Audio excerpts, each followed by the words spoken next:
And we are live with today's pre-show of our SY0-701 Security Plus study group.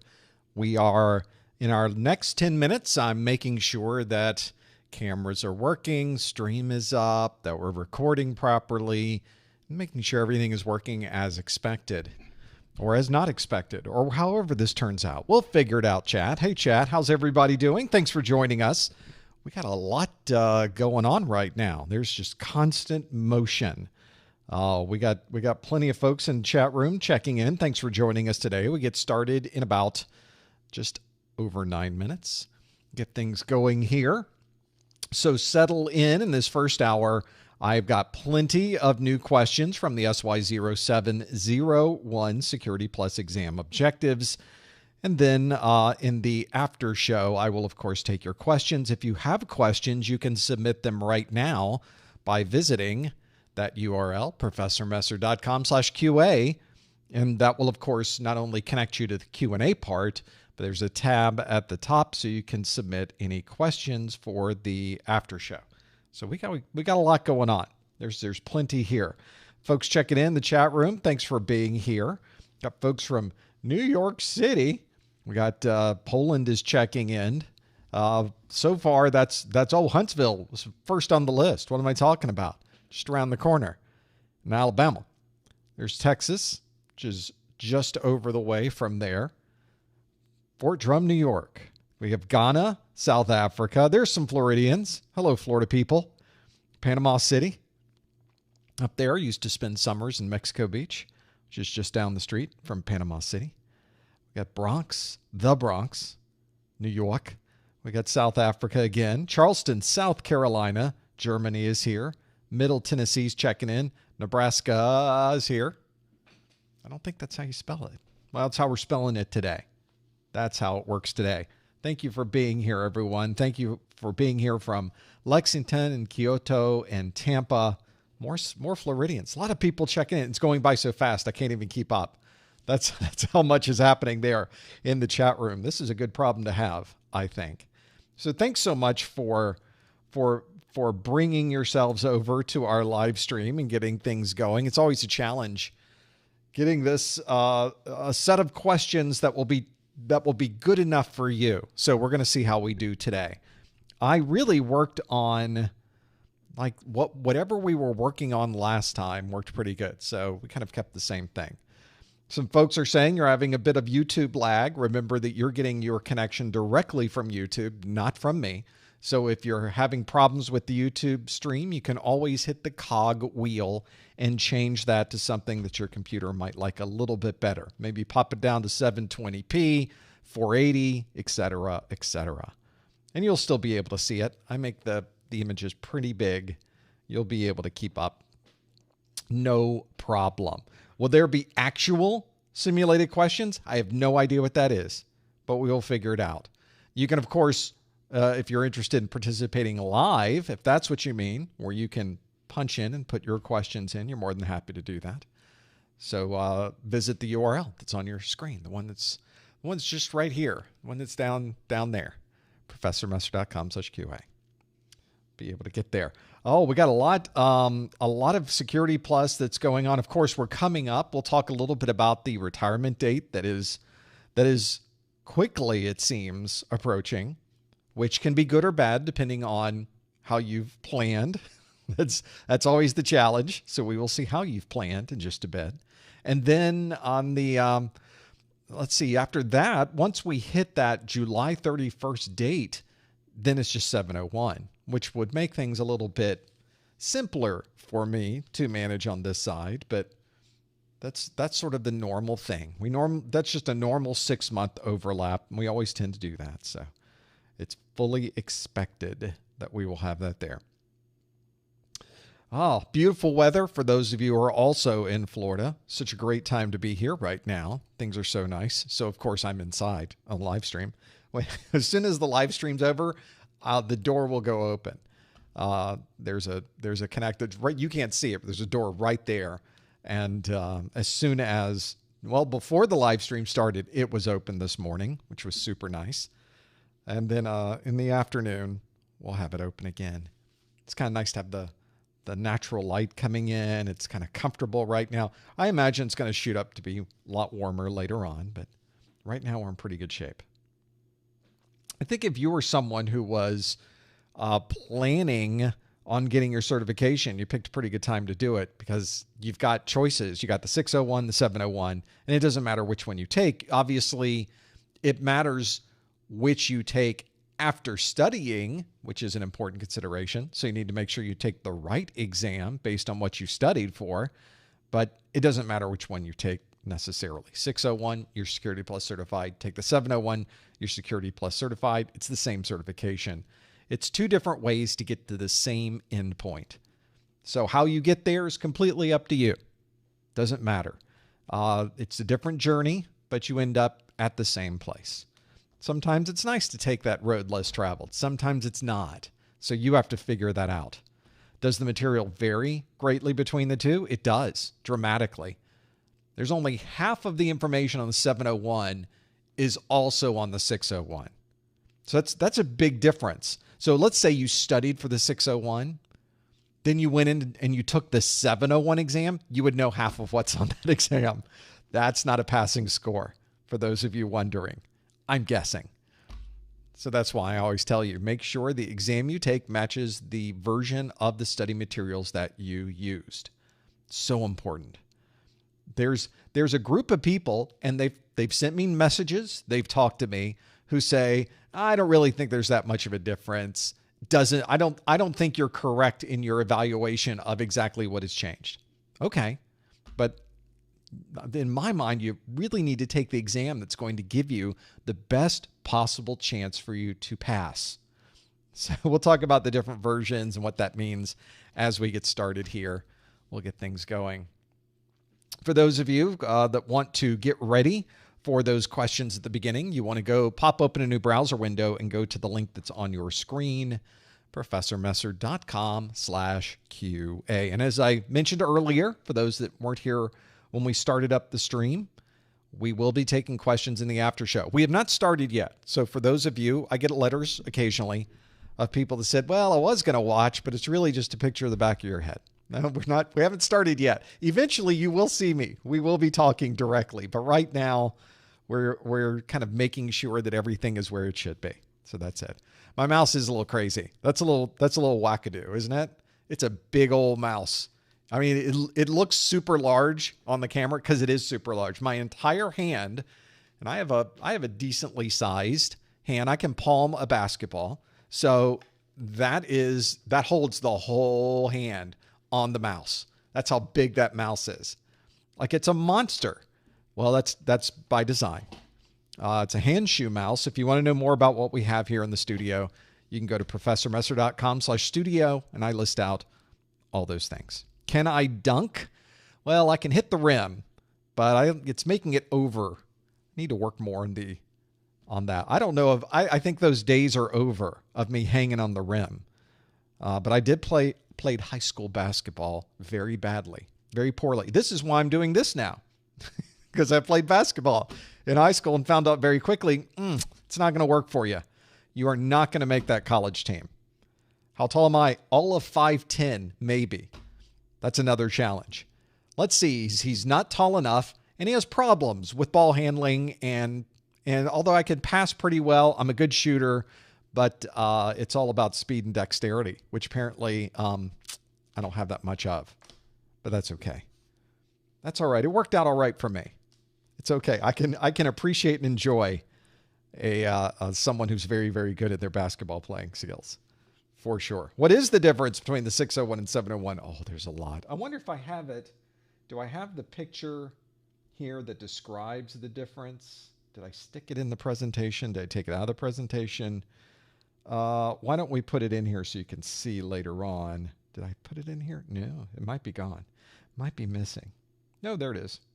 We'll undo that slide, unhide it, and we'll go through what I believe the differences are. At this point, it shouldn't make much difference. You know what I mean? It's not that way. Would I ever do a meet and greet in person? Well, we have done them before. Although the last one we did, I think, was in London. and it might have been 10 years ago. So we haven't done one since then. It was lovely. Just haven't done one. I'd like to do one here. We could do something like at Disney Springs or something where we just hang out and that would be kind of nice. How do you donate? I don't have a way for people to donate. So sorry. Oh, look, it's top of the hour. What are we? We're just chatting away like we're old friends, trying to get things going here. Let's do a live stream, everybody. That's what I get for trying to figure out. Let's go to the top of this. We'll go to just me talking. We'll just have a conversation. In the meantime, shouldn't we be working? Yes, we should. Hello, everyone. Welcome to the April 2024 Professor Messer SY0-701 Security Plus Study Group. This is the study group where I ask you questions that come directly from the CompTIA exam objectives, and we get to see how well you're able to answer those questions. We have a lot to go through today. Thank you so much for being here. We really could not do this without you. If you would like to join us in this odd experiment that we do every month for Security Plus, we would love for you, if you are here live, to click the button and pop open a new browser window and go to this URL, professormesser.com/QA, where you will have a question waiting for you. It's actually a question from last month. We call it our rewind question to see how well you're able to answer this question based on what you remember from last month. And we want to see just how much of this you might actually know. The question is, a security analyst would like to be informed if any core operating system files are modified. Which of the following would provide this functionality? Now, of course, our ongoing rule in the chat room, for those of you that have not been here before, is we always like to answer following the URL here. So go to professormesser.com/QA to answer this question. Please no answers in the chat room. Please no hints in the chat room. A security analyst would like to be informed if any core operating system files are modified. Which of the following would provide this functionality? Is that SIM, SNMP, FIM, NetFlow, DLP? It's got to be one of these, right? So lock in your answer by visiting that URL, professormesser.com/QA, to lock in your answer, and we'll see how well you do with that. We're going to come back to this question in just a bit. Well, thanks for being here. We are normally doing one of these study groups once a month. That's our goal. In fact, we usually will do an A+ study group, a couple of A+ study groups. We do a Network Plus study group, and you've hit our last study group of the month, our Security Plus study group. And this Security Plus study group focuses on the SY0-701. We'll talk about those exam versions in just a bit. Also let you know that when we're not here doing a live stream, we have things that are going on YouTube. You can go to professormesser.com/YouTube, professormesser.com/Twitter for your weekly Security Plus pop quiz question. Or if you like your questions with a pretty picture, you can go to professormesser.com/Instagram to be able to do that. Now, of course, there are two different Security Plus exam versions that you could take today. So as we sit here in April of 2024, you have some options, although some of these options are changing very rapidly as time goes on. Let me explain. The first option you have is the SY0-601. This is the, if you want to call it, the older version of the exam, although to be fair, it's still an active version of the exam. If you took and passed the SY0-601 exam right now, you would be Security Plus certified. This exam was released on November the 12th of 2020. So it is going to retire. CompTIA has told us this exam goes away forever on July 31st, 2024. You may have seen other things on the internet during the last month or so where they will say it is a different retirement date that pushes out into December. That is not correct. The official, accurate exam retirement date for the SY0-601 is indeed July 31st of 2024. This is a single exam. It is 90 minutes long. You get a maximum of 90 questions. The passing score, which is on the scale from 100 to 900, the passing score is 750, and it's a mix of different questions that you can expect to get on your exam, not just multiple choice, but there are a handful of performance-based questions that you get at the beginning of the exam. And we'll talk about performance-based questions in just a bit. Some folks in the chat room are saying, well, why is it retiring? What's happening? Well, every 3.5 or 3 years or so, 3 or 3.5 years, CompTIA releases an updated version of the exam questions. This updated version of the exam questions is called the SY0-701. These exam questions were released on November the 7th of 2023. So they've been around for a number of months at this point. This exam will probably be around for about 3.5 years, which means that the 701 version of the questions will retire somewhere around May of 2027. So if you're working towards your SY0-701, you have plenty of time to work on this before these exam questions change. If you're working on your 601, let's go back to that real quick. The 601 retires on July 31st. So we're in April, near the end of April right now. So let's just say April's over. We have May, June, July. You have 3 months left to complete your SY0-601 studies, take that exam, pass the exam, and become Security Plus certified. You don't have a lot of wiggle room there if you're just starting your studies. If you are already working on your 601 studies, you really do have plenty of time to get that done before that July 31st retirement date. So keep working on those studies. We don't want you to have to start over again. But if you're starting for the very first time, if you're working on this for the very first time, and you're thinking about which one of these do I take, at this point, I would highly recommend that you go look at the SY0-701 as your exam of choice. There are plenty of study materials out there, including my course. There are, of course, plenty of time to work on that version of the exam without having a deadline, a hard deadline of July the 31st. Now, if you were wondering what is really the difference, though, between these two exams, nothing better than a picture to really tell you exactly what the differences are. The circle on the left is the SY0-601. Circle on the right is the SY0-701. The first thing you'll notice is that it's a little bit of a smaller exam. There are fewer things to learn if you are studying for the 701. So on the 601, there's about 1,000 objectives that you have to know. Those are those single bullets from the exam objectives.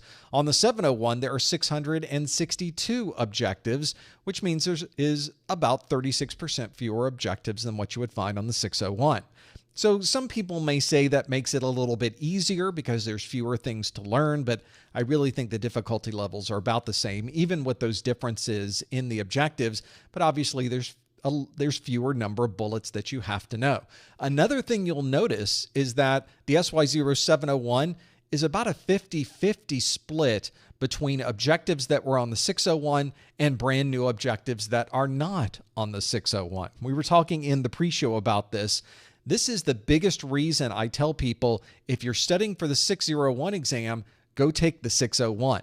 If all of your study materials, your book is for the 601, the videos you're watching are for the 601, the labs you're doing are for the 601, you need to go take the 601 exam. The 701 exam is a completely different set of questions. So you make sure that the exam you take matches the version of the study materials that you use. That's probably the most important thing I can tell you about that. So that is an important consideration. So if you are planning on this, that's something to keep in mind. Now, some people have been asking in the chat room, why are there such a difference in the size of the exams? Well, the 501 exam was more along the lines of what we got with the 701. When they did the 601 exam, they greatly increased the size of it. And I think a lot of people gave them feedback that said, it's sort of big. You might want to think about scaling this back down to where you used to have it in the 501 and the 401 and 301 days, and that's effectively what they've done. So although it looks like they've shrunk the exam, they really haven't. They've right-sized it. They've made it what it used to be, which is probably pretty good. I think if you were someone who was working on the 601, you know it's a big exam. The 701's a little bit easier to manage from that perspective. So which one do you take? Well, both of them get you to the same place. If you pass the 601 exam, you're Security Plus certified. If you pass the 701 exam, you're Security Plus certified. It's exactly the same. There really is no difference. And people that are sort of working on this world of of getting to the point where the exam is what they need to get and get that certification, the hiring managers don't care which one you take as long as you are Security Plus certified. So that's the important part of that. If you're starting right now, I've already mentioned to you, you probably want to take the 701 if you're starting right now. If you're already working on the 601, don't stop. As you can tell, these exams are very different.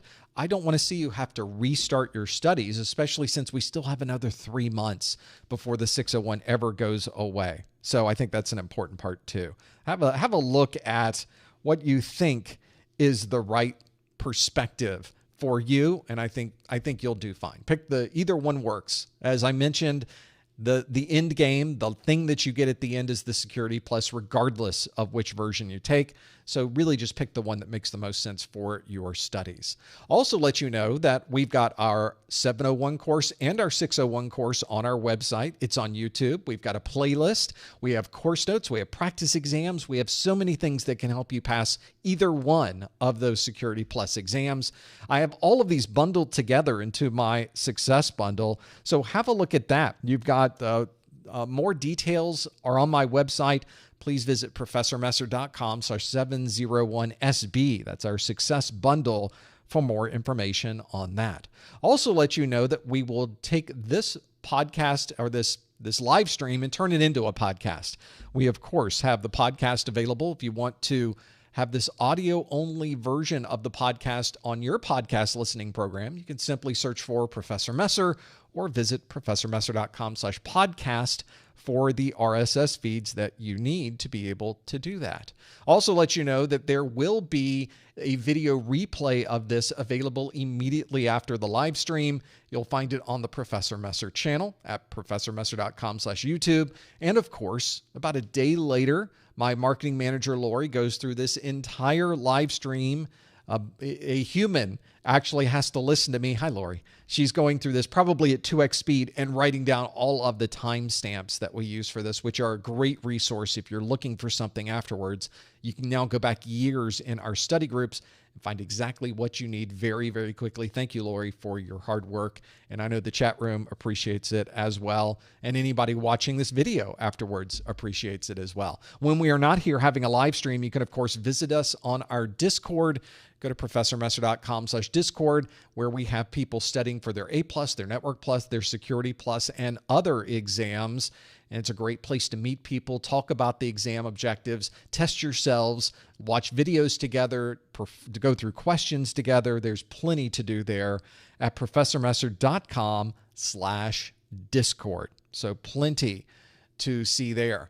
Of course, eventually you will need to take the Security Plus exam. You could, of course, pay full price for that on the CompTIA website, but why would you do that when there are discounted vouchers if you happen to be in the US or Canada? And you can find those at professormesser.com/vouchers. If you buy it from that link, you also get more than what you could get at another site, because I will give you a free copy of my Exam Hacks ebook. This is an ebook where I've compiled all of my tips and tricks for taking these exams, including some tips that can help you during the exam itself to get some extra points. That comes with your voucher purchase for free. In fact, you can't buy the Exam Hacks ebook. It's only available if you purchase a voucher or you purchase one of my Success Bundles. So another way to keep the prices down, give you a little bit of help as you're going through these studies for your certification. You can find out more about that at professormesser.com/vouchers. Let's talk about that question we had earlier, which is a security analyst would like to be informed if any core operating system files are modified. Which of the following would provide this functionality? Would it be a SIM, SNMP, a FIM, NetFlow, or DLP? Let's see what you chose in this list. We'll close the poll, and it tells us that 49% of you say FIM as the right answer. And I think these numbers are coming back much better than we had last month. So a number of you remember this from last month's study group, and having this here can help you quite a bit. Although 20% of you say SNMP, 13% say SIM, 6% say NetFlow, and 9% say DLP. Well, you have a number of choices there, and some of these technologies you may not even recognize, and that's why I often tell people, if you don't recognize one of these answers, make sure you make a note of it so that you can go back and figure out what that technology really does to be able to make that happen. I think that's probably one of the best ways to approach these types of problems, is to understand what these technologies happen to be. And the technology we're working with here, the one we're hoping that we're going to work with here, is File Integrity Monitoring, or FIM. That's because there are probably most of the files that are on your servers, that are on your workstations, are available or something you really need to look at, because they should never change. If your core operating system files have changed, that either means that you've got an update, maybe there was a monthly or weekly update, a patch to your operating system. That should be relatively obvious. You should be able to see that. Or perhaps somebody's making a change in an unauthorized form. Maybe it's malware. Maybe it's an attacker. This is a great way to monitor this and see what's going on. Windows has a file integrity monitoring program called System File Checker. Does not check this in real time, but you are able to run this anytime you'd like to see if anything with your core operating system files may have been changed. If you're running Linux, then you probably are running something like Tripwire or something very similar to that, that is looking at the files that are on a Linux machine. File integrity monitoring is what we were looking for, and about 50% of you got that as the right answer. Although SNMP is something that can give you a lot of information about the metrics and the performance of a device, it doesn't tell you if files change. So that's another one. SNMP is certainly one of those that is an important tool to use, but it doesn't help us with this particular problem. A SIM, certainly there are a lot of different abbreviations for SIM, but if we're talking about the SIMs that you might have in a mobile device, then obviously here, being able to monitor core operating system files on a server aren't part of what you would find with a subscriber module inside of your mobile phone. We also have DLP, data loss prevention, which certainly is able to monitor systems and traffic on the network to prevent sensitive information from being transferred. But here we're trying to find out if operating system files were modified, and that's not what DLP does. NetFlow, which is very similar to SNMP in the type and style of information that it provides, is another one of those network monitoring tools that can tell you about amount of traffic transferred. It can tell you what IP address is sending or receiving the most traffic on the network, but it's not going to tell you if any core operating system files have changed. Therefore, that's not going to be the answer we're looking for. The only one that really makes sense for what we were trying to find is the FIM. It's the File Integrity Monitor. That is the right answer. That's the one we were looking for. And if you answered FIM, you got that one absolutely correct. Well done. Well, that gets us into now getting into and answering the questions that we have available. But now I want to ask you a different kind of question. I mentioned earlier that our exams, the A+, the Network Plus, and the Security Plus exam, consist of both multiple choice-based questions and performance-based questions. Now, the question we just did was multiple choice. There was a question, and there were multiple choices to select from. But in the first handful of questions that you get on your Security Plus exam are not multiple choice questions. They're questions that CompTIA calls performance-based questions. What that really means is that it's anything but multiple choice. It can be a fill in the blank. It could be a matching question. It might be a drag and drop question. It might be a question where you have to put things in a particular order. So you've got other choices there to pull from. So what we like to do on our live study groups is the first new question of the month is a performance-based question. So I have one for you today. This is this month's performance-based question. I have 4 different descriptions and I have 7 different attack types. And I want you to match the attack type to the description, which means since we have a difference in the numbers here, there will be some attack types left over at the end. So for those of you listening on the podcast side and for those of you following along here, let's go through each of these descriptions. The first is files have been accessed outside of the main website. The second one is user accounts with weak passwords have been identified. The third is malware is hidden in the core files of an operating system. And the last one is that web server CPU is stuck at 100% utilization. So I have 7 different attacks that could be matched with these. And those 7 attacks are things like buffer overflow, DDoS, directory traversal, on-path, SQL injection, rootkit, and spraying. If you think you know the answer, go to the link that is on your screen. Go to professormesser.com/QA. Please no answers in the chat room. Please no hints in the chat room. You instead need to visit professormesser.com/QA to lock in your answer. We certainly know what one of those happens to be. So for those of you listening again on the podcast side, let me step through all of these so that you can figure the details out. And if you want to submit these, oh, by the way, if you want to submit these, a good way to submit them is 1A, 2B, 3C, 4D. That's all you have to type in. So you can make this really fast. Again, for those of you listening in, match the attack with the description.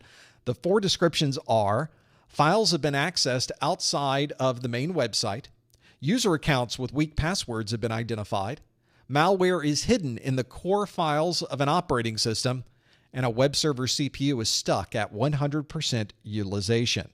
Is it buffer overflow, DDoS, directory traversal, on-path, SQL injection, rootkit, or spraying? You need to match those up with what these happen to be. Go to professormesser.com/QA and lock in your answer. It's got to be one of these, right? Hopefully you're familiar with some of these. Another thing I'll mention, if you're really looking for some extra credit, there really is, all of this is extra credit, but if you want even more extra credit, and there are 3 that are going to be left over at the end. So we have 3 attacks we're not going to use here. So another thing that you can do is to explain how those attacks might manifest themselves. How would I know that that particular attack is one that is occurring on my network? So even the things that are left over, we can build even more questions and answers from. Another thing that might help us as we work through our studies. Again, you could submit your answer by going to professormesser.com/QA and locking in your answer. I'm not going to look at any of the answers that have come in. I'm instead going to follow along with you to see how we do with this particular question. There are, of course, a large number of attack types that are in the 701 exam objectives and the 601 exam objectives as well. This is one where, especially on the exam, you need to understand what type of attack might have caused this.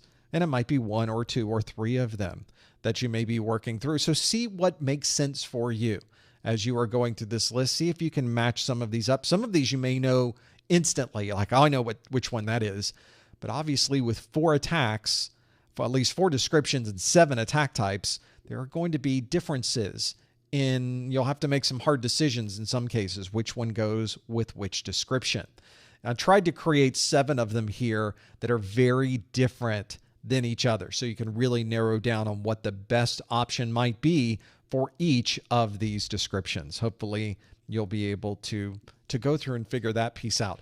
Let's see how you did with this one. We'll start at the very first one on our list, which is files have been accessed outside of the main website. Obviously, that's not something that is normally supposed to happen. And if an attacker has managed to somehow access files that are outside of that standard directory for the website, then they have taken advantage of directory traversal. This is commonly an attack type that is based on a misconfiguration of the web server itself. So the web server is one that you as the security administrator need to make sure is secure. You need to make sure that no one can use any other type of mechanism to go outside the scope of where you would like them to be on a web server. But there are times when either the web server is insecure or the configuration of the web server is incorrect. And in those cases, someone may be able to traverse outside what is normal for that web page. So directory traversal is what we would choose on that first option. Next one on the list, user accounts with weak passwords have been identified. One easy way and very quick way to find these weak passwords is through password spraying. Password spraying is a technique used by the attackers where they will try the most common or what they think should be the most common passwords for your account. They'll maybe try 2 or 3 attempts at figuring out what your password is. If they figure it out in those 3 attempts, they make a note of that. If they do not figure it out in those 3 attempts, do they keep going? They do not. They stop right then. Well, why do they stop? They're just getting started. Well, they stop because they know that in most cases, and probably at least 100% of these cases, they will, after a certain number of incorrect or invalid login attempts over a certain period of time, the account will probably be locked. And they don't want that to happen, because as soon as the account gets locked, you know about it. There's a message that comes up, or the user has to call in. And at that point, they're asking, why is the account locked? What happened to cause this account to be locked? The user didn't put in the wrong password. Someone else did. So that's an obvious security concern, and that's something called password spraying. Well, they just hit you, they spray you a little bit, then they're off to the next thing. Slightly annoying. But another good example of why it's so important to both have very good, solid, strong passwords and perhaps some additional login requirements, maybe some additional factors that you could use to add additional security to this. We've also got our third option of malware is hidden in the core files of an operating system. The answer here is rootkit is what you would be doing. Rootkit is the malware that would find its way into the operating system files itself. There are many techniques that rootkits use to be able to hide themselves. This is a very common way, because if you can embed yourself in the operating system, then you'll start up with the operating system every time. Your malware will always be running. And in some cases, it can hide itself from any type of anti-malware or antivirus software. It's another way to help obfuscate or hide from any of those different components.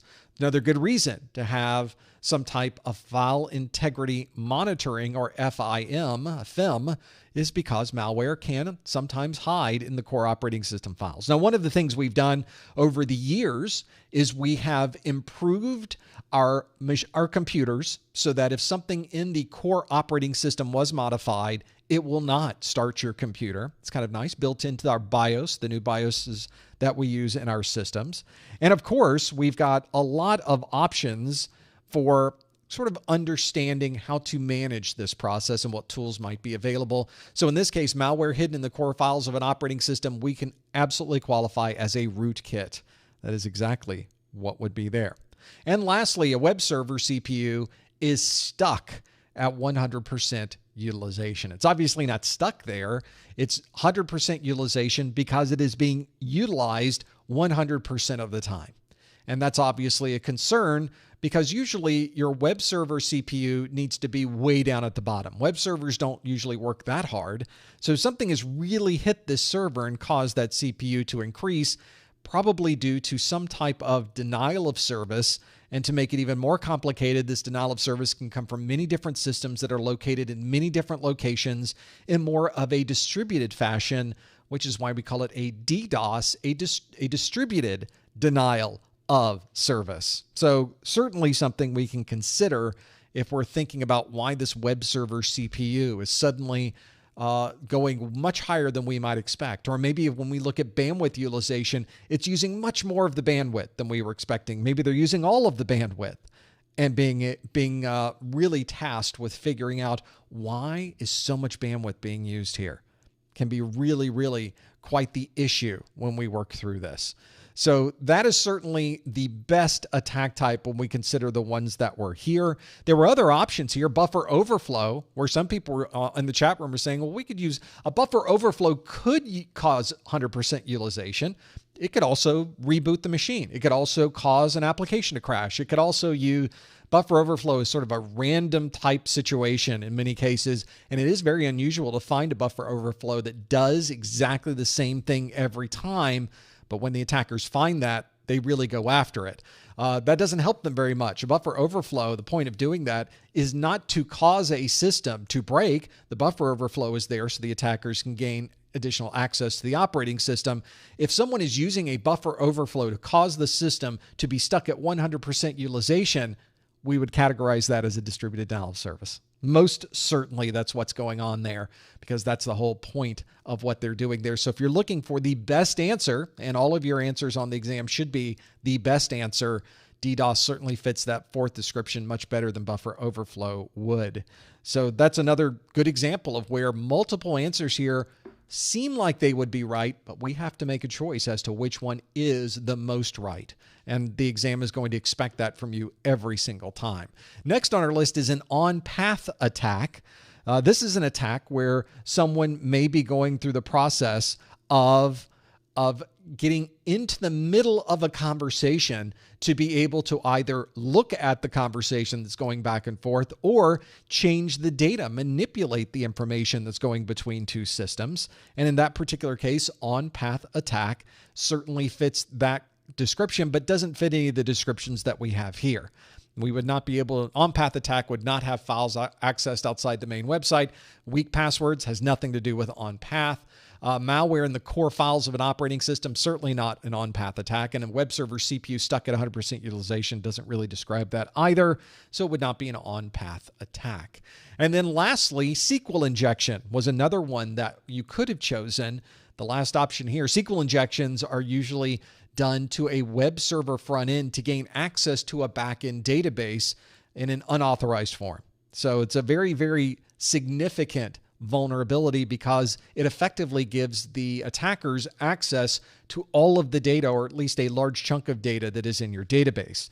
So it's something we would really, really like to avoid is a SQL injection, but we have to make sure that our web server applications are built to prevent any type of SQL injection, and it doesn't really fit the answers that we see here. So hopefully that's given you some perspective of some of the attack types and what they do. And we even went through what the attack types might look like if I was to rewrite this question with additional attack types for buffer overflow, on-path, and SQL injection. But in this case, I think we did pretty well. Files accessed outside the main website is directory traversal. User accounts with weak passwords, finding those would be a process of password spraying. Malware hidden in the core files of an operating system would be a rootkit, and a web server CPU stuck at 100% utilization. That is best described as a DDoS, distributed denial of service. So hopefully you did well with your matching for this performance-based question. And very much like performance-based questions you'll get on your exam, it might be a matching question, a drag and drop. They might ask this in a lot of different ways, but they will always ask questions that come directly from your exam objectives. So if you know your exam objectives, it doesn't matter how they ask the question. Let's now keep this going to another new question on this list. We're back to multiple choice-based questions. This multiple choice question asks, a new firewall specification states the firewall is expected to operate properly for 29 years. Which of the following describes this expectation? Is that RTO, MOU, MTBF, RPO, or MTTR? We've got quite a few to choose from there. Again, a new firewall specification states the firewall is expected to operate properly for 29 years. Which of the following describes this expectation? Is it RTO, MOU, MTBF, RPO, or MTTR? If you think you know the answer, go to professormesser.com/QA. There it is, and lock in your answer. Please no answers in the chat room. Please no hints in the chat room. You instead want to go to the link that is on your screen. That statistic of 29 years is an unusual one. People in the chat room already know I grabbed that from an actual firewall specification. That was not a made-up number, and that's not an unusual number. You could really apply that to most of the solid-state devices that you might be using on your network. A solid state device is one that doesn't have a moving part to it. So if you have a device, it does not have a fan, it does not have a moving mechanical hard drive, everything inside the device is effectively static. It doesn't move. Obviously, the electrons are moving, but that's about it. And in those cases, you get very high expectations of how long it is expected to operate. Almost messed up the whole question right there. Almost gave you the answer right there as I was describing it. I thought maybe I should put it in terms of the question, and we did. So if you want to answer this one, a lot of you already locked in your answer. Go to professormesser.com/QA and lock in your answer. Yep, there's firewalls with the flash storage. Definitely brings up that expected time frame, doesn't it? Let's see how you did with this one. Again, the question asks, a new firewall specification states the firewall is expected to operate properly for 29 years. Which of the following describes this expectation? Is it RTO, MOU, MTBF, RPO, or MTTR? We have 50.3% of you, just over the halfway mark, say it's MTBF. 17% say RTO. 13% say MTTR, 11% said an MOU, and only 7% say RPO. Well, we need to figure out what happens when things go bad. We need to, of course, think about this all the time. That's a natural thing that we do in the world of IT security. We're constantly trying to figure out worst case scenarios, next to worst case scenario, next to worst case scenario, and so on.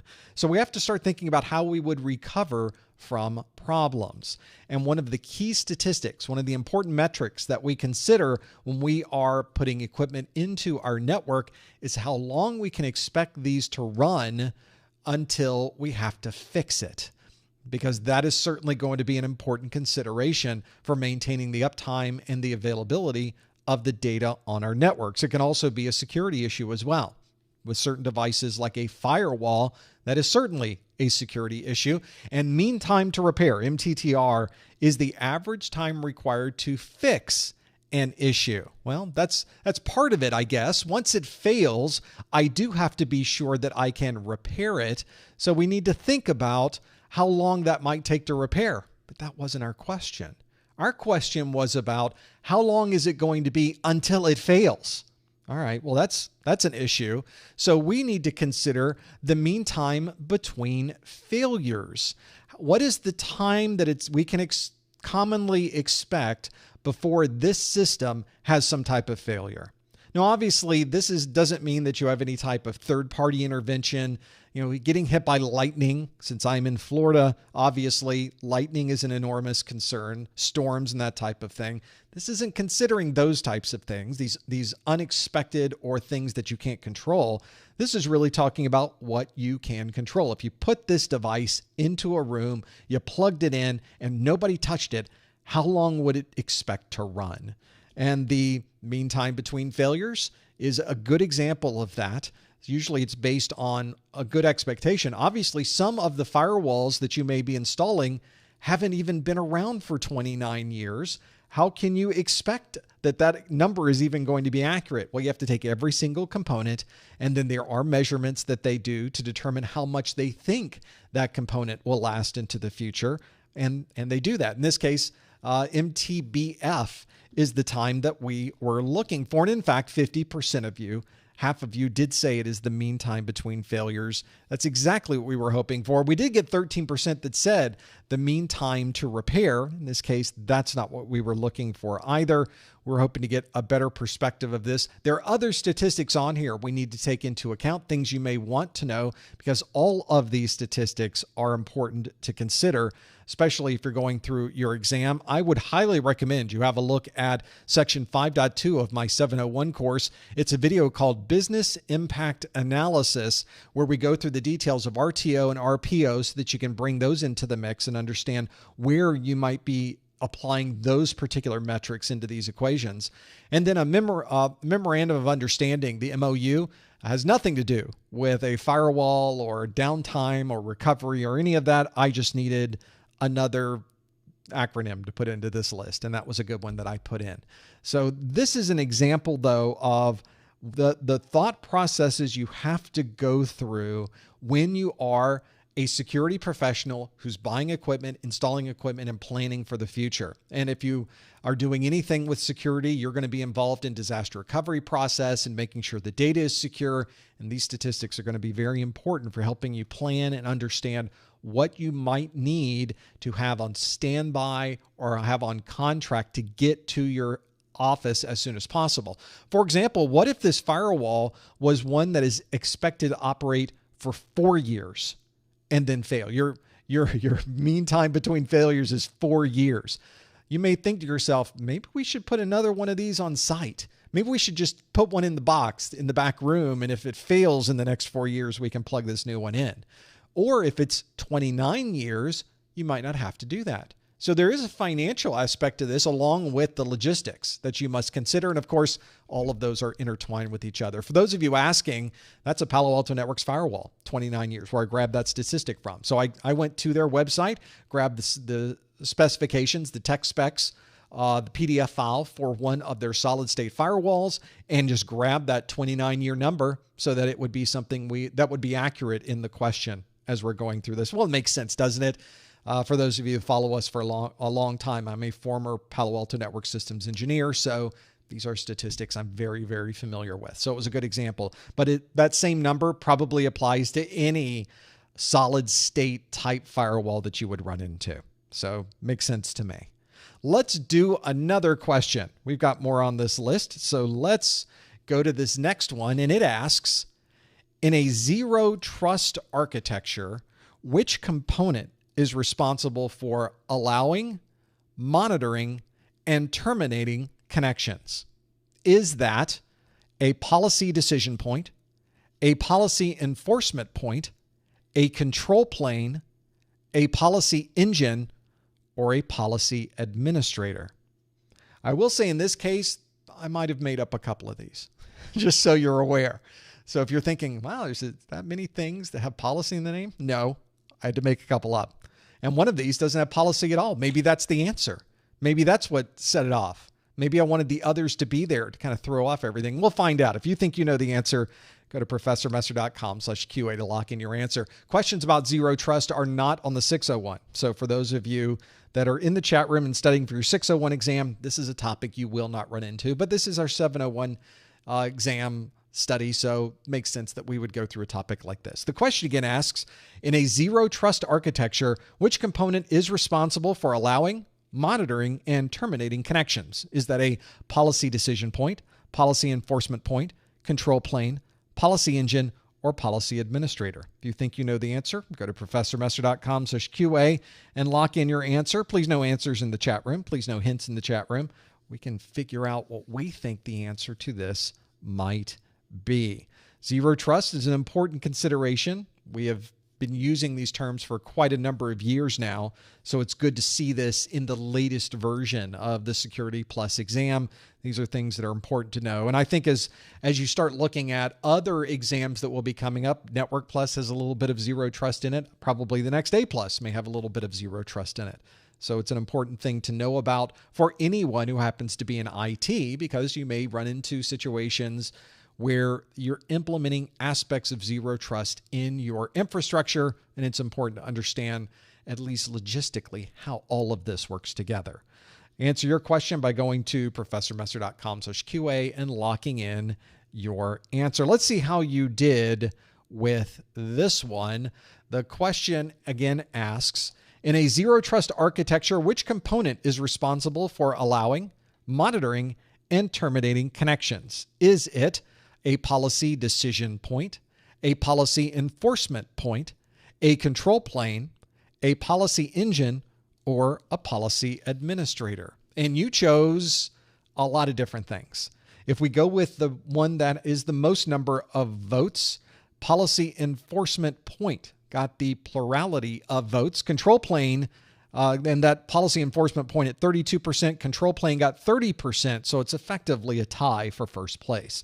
22% of you say a policy administrator, 8% say a policy engine, and 6% say a policy decision point.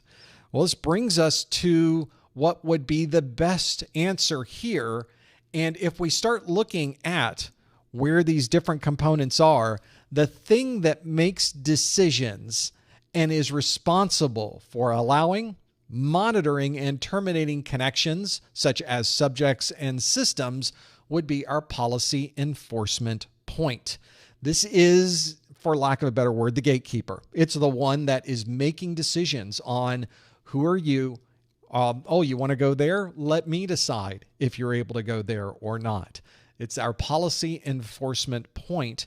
And the policy enforcement point itself has, I know it looks here as a single box, but this could be a number of different devices working together, because it often takes input from many different components and data sources to be able to make a good decision about whether someone is allowed access to certain types of data or whether they are not allowed access to that data.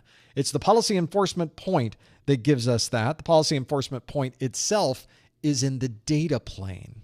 And so a number of you did choose control plane in your answer, but as you can see, the policy enforcement point is not in the control plane. It is in the data plane. So that doesn't apply. In this case, policy enforcement point, the 32% of you got that one absolutely correct. That is the right answer. Obviously, it's not in the control plane, so that 30% would not be correct. We have other devices and things that we would put into this mode. For example, the policy engine and the policy administrator. Those are all in here in the policy decision point. I guess I really didn't make up much on this one, did I? Those are all real things.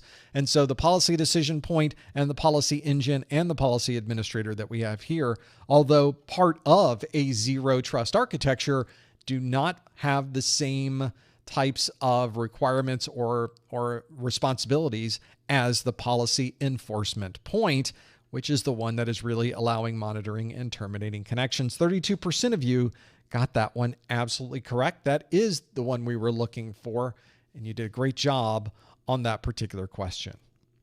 Well, as you can already tell, there's a lot that you have to learn for this exam. If you're someone who's going through both the 601 or the 701 exam, then you've probably seen there's a lot that you have to know. And what I've done, of course, with all of my courses is I try to take all of this incredibly important information and get it into a single document. This is my course notes, and my course notes themselves are there so that you can go through each video by video. It will have all of the text from that video, important graphics like the ones you see here, important charts and diagrams. There's the one on the zero trust model, just to give you an example of what that would be. And if you weren't familiar with that control plane and data plane, we've got more information on that right here on the course notes. It's all in here. Now, this obviously doesn't replace watching the video, but it's a great way to have everything consolidated in one single view to help you.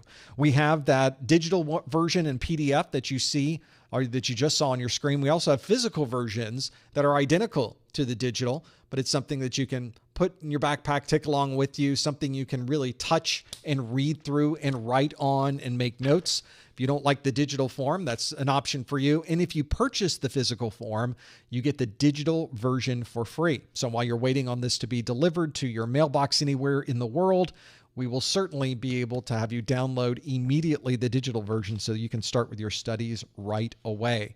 Those are my course notes. You might want to have a look at those. They're on my website at professormesser.com/701cn. Another great way to not only perhaps help you with your studies, but it also helps us keep this crazy experiment going. Thank you so much for your ongoing support with these course notes, our practice exams, and all of the other tools that we provide on our website. Let's do another question. I've got a good one here. Some of you wanted something that had a little bit of meat to it. So here is a question that asks, a web server log query, a web server log file contains this query, and it's a select command. Select asterisk from users where name equals professor or 1 equals 1. Which of the following would describe this log entry? Would this be DOS, SQL injection, cross-site scripting, race condition, or buffer overflow? A web server log file contains this query. Select asterisk from users where name equals professor or 1 equals 1. Which of the following would describe this log entry? Would it be DOS, SQL injection, cross-site scripting, race condition, or buffer overflow? If you think you know the answer, go to professormesser.com/QA and lock in your answer. That's the one to do it right there. Question in the chat room. Hey, are my 601 notes discounted now that 701 is taking over? That's not the way exams work. After we're done, you can rewind back to the beginning of this. The 601 exam will be just as applicable as the 701 exam. They both give you your Security Plus certification. So there's no discounting on those because the exam, the 601 exam itself, is not a discounted exam. It is not something that gives you less than. It doesn't become less valuable as we get closer to the retirement date. If anything, people studying for the 601 will tell you it gets more valuable to them as we get closer to. So I really should be increasing the price of the 601. We're not going to do that. No. But both of those are just as valuable. The only difference is you get to decide which one you're going to take. So there's really no difference between the two. If anything, I think the 601's a little larger. So because it was bigger, it was a bigger exam. So in that case, if we did it by size, the 601 would actually cost more. So if you want to look at it that way, the 701 is heavily discounted. See, it's all marketing, right? That's how they do it, I guess, as we work through those. Hopefully it gives you some perspective of what you could choose.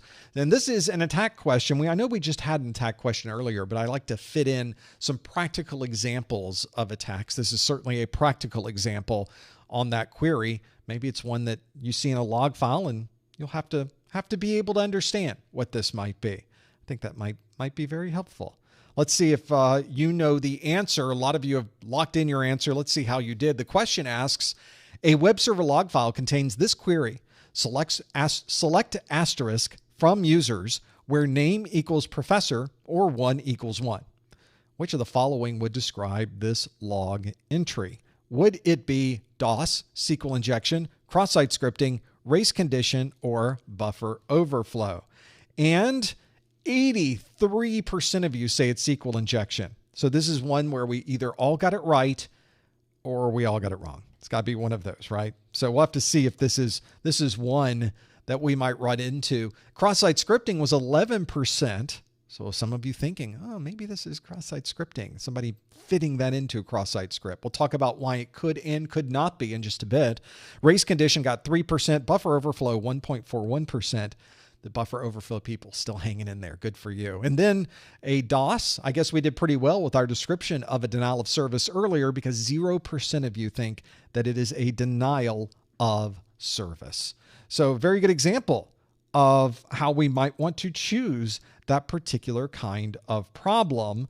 And I think this is one, certainly, if we were trying to break down what this is, a SQL injection really describes this. The code that we are looking at with that select command is SQL. That is a structured query language, SQL. Here in the South, we call it Squirrel. That's Squirrel language. It is the most common. Certainly, that is the database style that you're going to find 99.9999% of the time. I guess the rest of the time, you'll probably just find a flat field text file is another way to do it. Maybe you get an old Access database in there somewhere. But the one that all of the big people or all the big boys are using, all the big boys and girls are using on their networks and their setup and their configurations is a SQL-based database. So if you go to inject data into that, it is a SQL injection. And in fact, you'll see it abbreviated as a SQLi, SQLi. This is something that can be easily done in a web browser. And that's how most of the SQL injections are discovered, because the code of the web-based application allows them to inject this code. Obviously, it should not be allowing that. This is a very good example of the code that might be injected into a website so that you could gain access to the database. It effectively means look for a set of users where the name is professor, or, which means alternatively 1 equals 1, which effectively means show us everything. If 1 equals 1, show me all the data. Well, obviously 1 does equal 1, at least in the world that we live in today. So in that particular case, this would show you everything. If you go to the video we did on SQL injection, it's in section 2.3 of my course. You'll find a video on SQL injection, and I step you through this in real time. So you can watch me perform a SQL injection on a database and see what the results of that might be. In fact, that is a very similar bit of text there that I use in that video to perform that injection of the database. So another good way that you can kind of get some practical visibility. Like how does that work? What do the bad guys do to gain access to these? Well, I'll show you. I'll show you that in the video. It's a great way to do it. And if you're someone who's kind of working through and injecting some of that data, it's an important thing to look for and block these days. If you have a web application firewall, if you've got even to some degree, some of the newer next generation firewalls are very good at stopping known cases of SQL injection. Both of those are great ways to layer and have different types of security looking for similar things. Hopefully one of them will be able to identify and block that if it happens to be on your network. In this case, SQL injection by far the right answer, and 83% of you got that one absolutely correct. Cross-site scripting, although this could be added to a cross-site scripting attack, normally we would not have this as cross-site scripting because you could just do it yourself. You don't need someone else and their trust for a particular server to be able to perform this injection. You could just do it yourself. So cross-site scripting is probably not the code we would have here. In most cases, your cross-site scripting is trying to take advantage of something that's already running on a user's computer. A very common type of front end that people would use for cross-site scripting are things like JavaScript, for example. Race conditions are when you can have two different things happening at the same time, and neither one of those things knows the other one is happening, which can sometimes be a very bad problem. Race conditions are a significant issue, but the code that we have in our log file does not indicate a race condition. It indicates a very clear SQL injection. This also would not be a buffer overflow. We're not trying to put more information into a buffer than what it can hold. And as we've already seen, this is not a denial of service. In fact, you probably do not want to cause a denial of service. You're trying to gain access to data in the SQL injection, so a denial of service would not apply here. The best answer here is indeed a SQL injection. 83% of you got that one absolutely correct. Maybe something that you're familiar with, something obviously a lot of you are familiar with, because 83% of you got that one absolutely correct. If you're watching this video for continuing education unit credit, I would love to send you an email that gives you all of the information you need to submit that for a continuing education unit credit, or a CEU. This would only apply if you're someone who currently holds one of the CompTIA exams, or if you're using this for a third party, one of those types of requirements. The way that you would get this email is you would go to the top or the bottom of the Professor Messer website, and you would click the link that says Contact Us. That Contact Us link will bring up a form. In that form, put your name, your email address. In the subject line, please put April 2024 Security Plus. And in the body of the message, on a line by itself, put the super secret code words of the month, SQL injection. SQL injection are the super secret code words of the month. Make sure you follow those instructions. If you do not follow those instructions, you do not earn the CEU. So this is all part of earning that CEU. You go to the top or the bottom of the website, you click Contact Us, you put in your name, your email address, and in the subject line, put April 2024 Security Plus. In the body of the message, on a line by itself, put the super secret code words of the month. What were they again? SQL injection. That's what we wanted. So that is a good way. It usually takes me about a week to turn these around, sometimes a little bit sooner, sometimes a little bit later, but I get them to you eventually. This is something where you need it very, very, very, very quickly. Hit that Contact Us link again once you submit it, and send me a message that says, hey, I just submitted this. Please, oh please, can you send this to me very, very quickly? I try to get those out a little bit faster just so you can get your hands on those particular things. I know we're at the top of the hour, but I got a couple more questions here we can go through. Let's do a couple more. Next on our list is this multiple choice question that asks, a security administrator requires all laptop storage drives to be configured with full disk encryption. Which of the following would best describe the state of this data? Is that data sovereignty, data at rest, data redundancy, data masking, or data retention? A lot of data in here. A security administrator requires all laptop storage drives to be configured with full disk encryption. Which of the following would best describe the state of this data? Is that data sovereignty, data at rest, data redundancy, data masking, or data retention? If you think you know the answer, follow the link on your screen. Go to professormesser.com/QA and submit your answer. Please no answers in the chat room. Please no hints in the chat room. We will, of course, go through the process of trying to figure out what the best answer for this one is going to be. Do I pronounce it data or data? I don't think that's exactly what you were asking. but I think that's close anyway, right? It's close to what you were asking. Is it data or data? There you go. See, I knew they would finally get to putting in the actual phonetic spelling if we put it in there. It is data and it's data. It's sort of like, is it Caribbean or Caribbean? It depends on what song you're singing, I guess, because there's different options depending on what the artist, depending on the song itself. I know that Christmas in the Caribbean, or Pirates of the Caribbean, or what's the Caribbean? There's another Caribbean song. We got to figure that one out, right? This is what we will attack in our after show. So stick around for that one. We'll figure out the answers to what these are and working through those. And of course, all of us, data. That's how we say it here. Data. Data. Is it one syllable? Data? I don't know. We'll have to figure that one out. It's a tough one, isn't it? I'm sure in Canada it's different too, right? I got to call my family up there. I got kinfolk in Canada, so we'll ask them next time we're on the phone. Next time we do the FaceTime, we'll have to figure that one out. Let's see how you did. A lot of people got their answers in quick with this one. I'm hoping this is going to be a big number again. So we're going to see how we did. The question asks, a security administrator requires all laptop storage drives to be configured with full disk encryption. Which of the following would best describe the state of this data?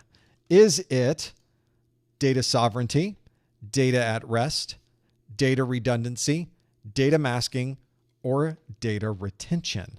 Well, we're asking about the state of data. Let's see what you answered on this one.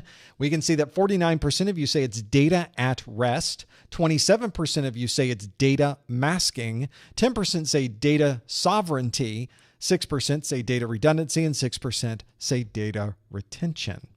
So here we were looking for a state of the data. And there's 3 different states of data that we need to worry about, of course. There is data in motion, as it is going across the network, as we are transferring it from one point to another. That's data in motion. We have data in use. That is when we are actively processing that data, commonly in the memory or the CPU of our system. And if the data is being stored somewhere, like on a laptop drive, for example, it is data at rest. Data at rest is what we were looking for there. And we've got that data that is simply stored on the SSD. It's on a hard drive. It could be data that's encrypted. It could be data that is in the clear, not encrypted, plain text data. This is a good example of if you are someone who's trying to work through what the different options are for these, you should look at what the question is asking of you. So that doesn't make it a trick question. That makes it something that you didn't read properly. But either way, it's an important thing to consider on the exam is you really have to be very, very careful about what you are reading because you will rush through these exams. There's been many times when I've gone back through an exam that I've been working on and I thought it said one thing, but it actually said which one of these is not the right answer. And suddenly a completely different answer. I missed the not in the question and fortunately was able to change that one before the exam was submitted. So a very good example of why it's so important to answer these questions quickly, but make sure you read the question very clearly all the way through and understand what it's asking of you because that will be important. There will be answers on here that will be similar or something that might lead you down the road, but in the reality, it's something completely different. In this case, I had to come up with all of these different data types of data, not states of data, but types of data situations or scenarios that might apply, something that had data in the name. So that was really the one we were kind of focusing on here. But if you have a laptop storage drive, you're storing data on there and you're concerned about managing and securing that data, you need to understand how is that data existing? How is the data on that laptop? Because I will use different ways to protect the data when it is at rest than when the data may be in motion. So if data is in motion, what's a good way to protect it? How about a VPN? VPN's a great way, but a VPN doesn't protect the data when it is at rest. So a good example of how understanding the state of the data might change your understanding of how to protect the data, and you have to understand how to do that with all of the different states of the data that you are using. An important consideration on that. So hopefully it's given you a little bit of an idea of where some different options might be, but I think data at rest is the one that we were looking for here. 49% of you got that one absolutely correct. 27% said data masking. Data masking describes a case where you are hiding data behind other types of information on the screen to keep that data private. For example, if you have a receipt that you've gotten recently and you paid for something with a credit card, most of the credit card number will have asterisks in it that is being masked with the asterisk. The only thing you can really read from the credit card number is the last 4 or 5 numbers of that credit card. We have data sovereignty, which is an important consideration, especially if you're storing data. For example, there are certain parts of the world and there are certain laws in place and regulations that require that data that is collected from a particular country must stay in that country. That data sovereignty becomes an important consideration, and you have to think about that if you're trying to secure the data and make sure nobody else has access to it. Data redundancy is when we have the data stored in multiple locations. Maybe it's on different drives. Maybe we have it stored in the cloud, but we have another copy of that data. In this case, we're not talking about any type of redundancy. We're talking about the state of the data, and data redundancy doesn't really describe that very well. And then data retention, although all data that we're storing on a drive is retained, isn't it? That's not what data retention means. Data retention is referring to a requirement for you to keep that data. That data retention requirement is one that's usually, again, regulations, laws, or some type of requirement, so that if you work in a legal environment, you may be required to keep the data over a certain amount of time. Maybe every email must be stored. That's a good example of data retention. In this case, the answer we were looking for is data at rest. 49% of you, we'll just say 50, right? Half of you got that one absolutely correct. That is the number we were looking for, and maybe that gives you some perspective on where different options might be for perhaps knowing the different states of data. So make sure you go back and look at those states of data, which of course are data in motion, data at rest, and data in use. Those are both on your 601 and your 701 exam. So more things to know as you step through it. As we continue on, I know that we're past the top of the hour. We're sort of over time at this point, but let's do another question. I have a question that I created that is part of my practice exams book. Some of you may not even realize we have practice exams that we created. I created this book. I wrote these practice books because I went around the internet to see what types of practice exams were out there, and I wasn't really happy with what I was seeing. In fact, a lot of the exams I was looking at were outdated. They were going over topics that were in previous versions of the exam. It was a 701 exam, a set of 701 questions, but a lot of the questions were referring back to topics that were on the 601 exam that were dropped in the 701. They will never appear on your 701 exam, and yet they're in some of these really poorly edited questions and answers. And I thought, we need better questions than this. We need something that's really going to give us the same tone, the same style, the same expectation of what we might find in the real exam, but they need to be original questions, something that's written by someone who's actually done this for a living.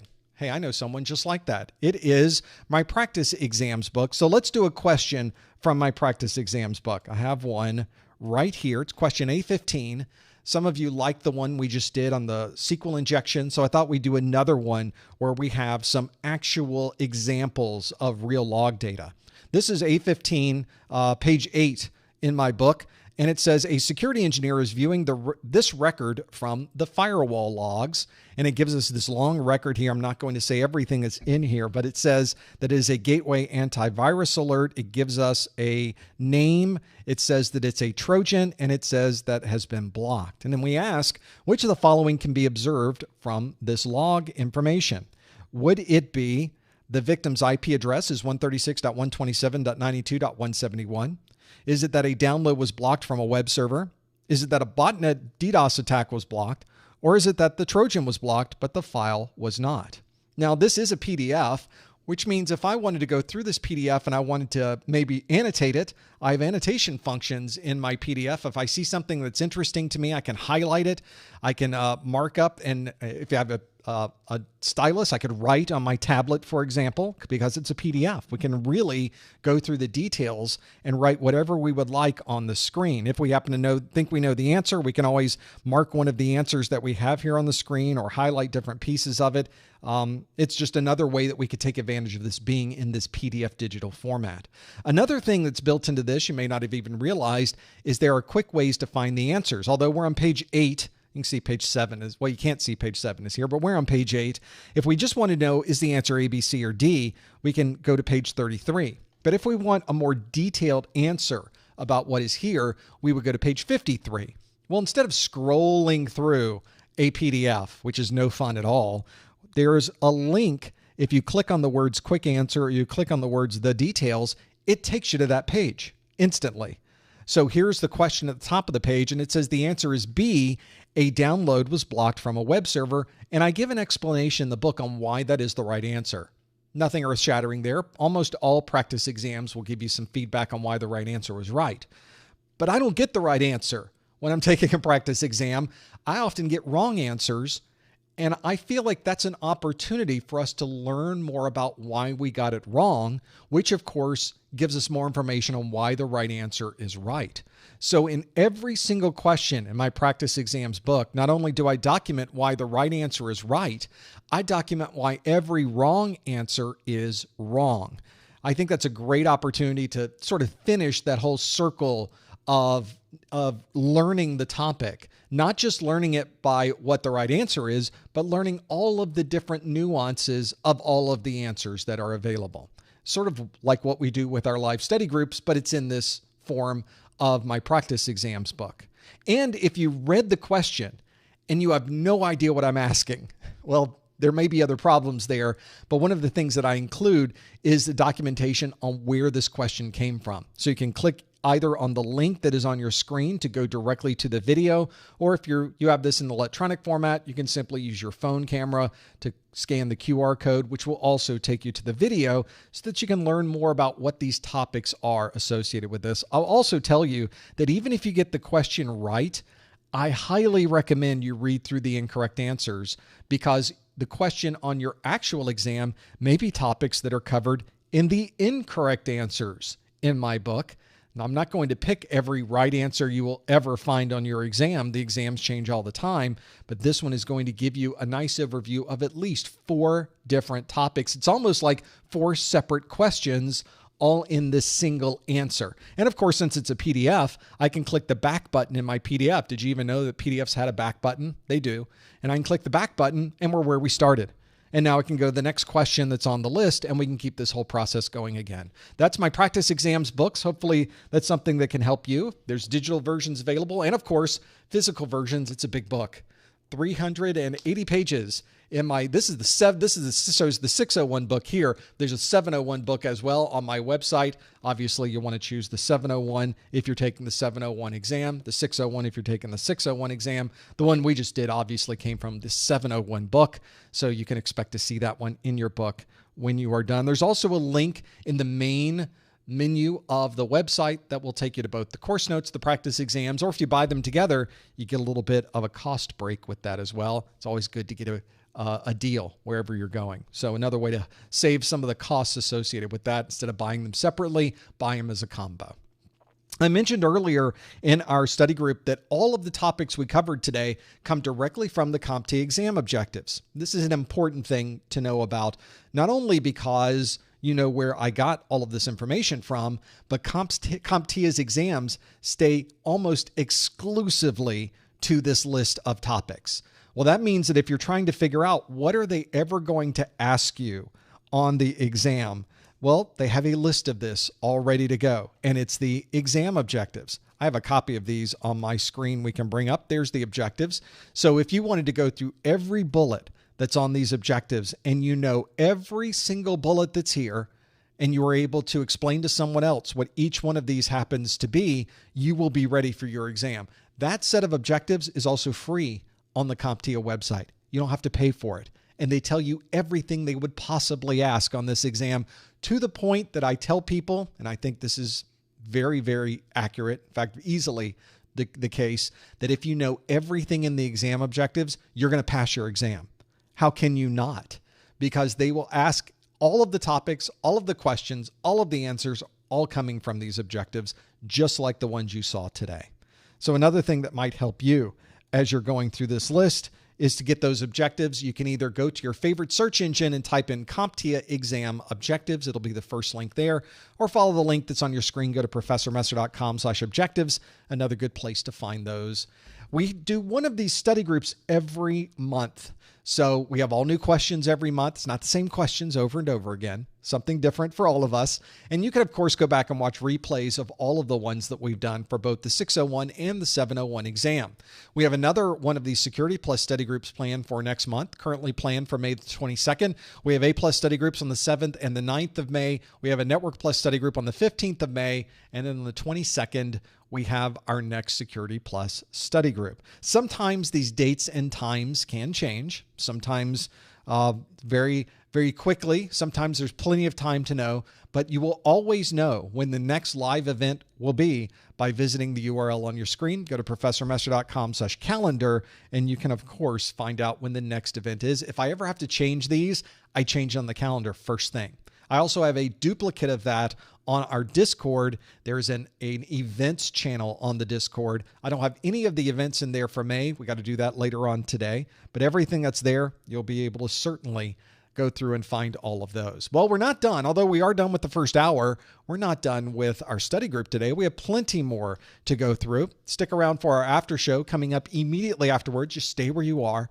Coming up in just a few seconds. Don't forget about our weekly Security Plus pop quiz question that is on Twitter. We also have versions of that on Instagram. And I'll remind you, if you have not given this video a thumbs up or you haven't subscribed to our channel, how can you not subscribe to our channel? You need to get over there right away and subscribe at professormesser.com/YouTube. If you do that, I speak very flippantly about that. It's actually very, very important to us that if you like what we're doing here, it's a great way to support what we're doing. You don't even have to spend any money, and it does help us out quite a bit. So thank you so much if you are subscribed or if you're considering subscribing to the channel. Don't forget about our vouchers. If you're in the US or Canada, go to professormesser.com/vouchers to be able to find some discounts on vouchers you cannot get on the CompTIA website. And of course, our course notes are available on our site at professormesser.com/701SB for the Success Bundle. Well, we've got a lot more questions to answer that you are going to ask in our after show. Stick around for that. For those of you that we will see next time, thank you for joining us, and we will see you next time on the Security Plus study group. Okay. That's not the right graphic. I did all of this and had the wrong graphic on it the whole time. How about this one? There we go. Now now my world is better.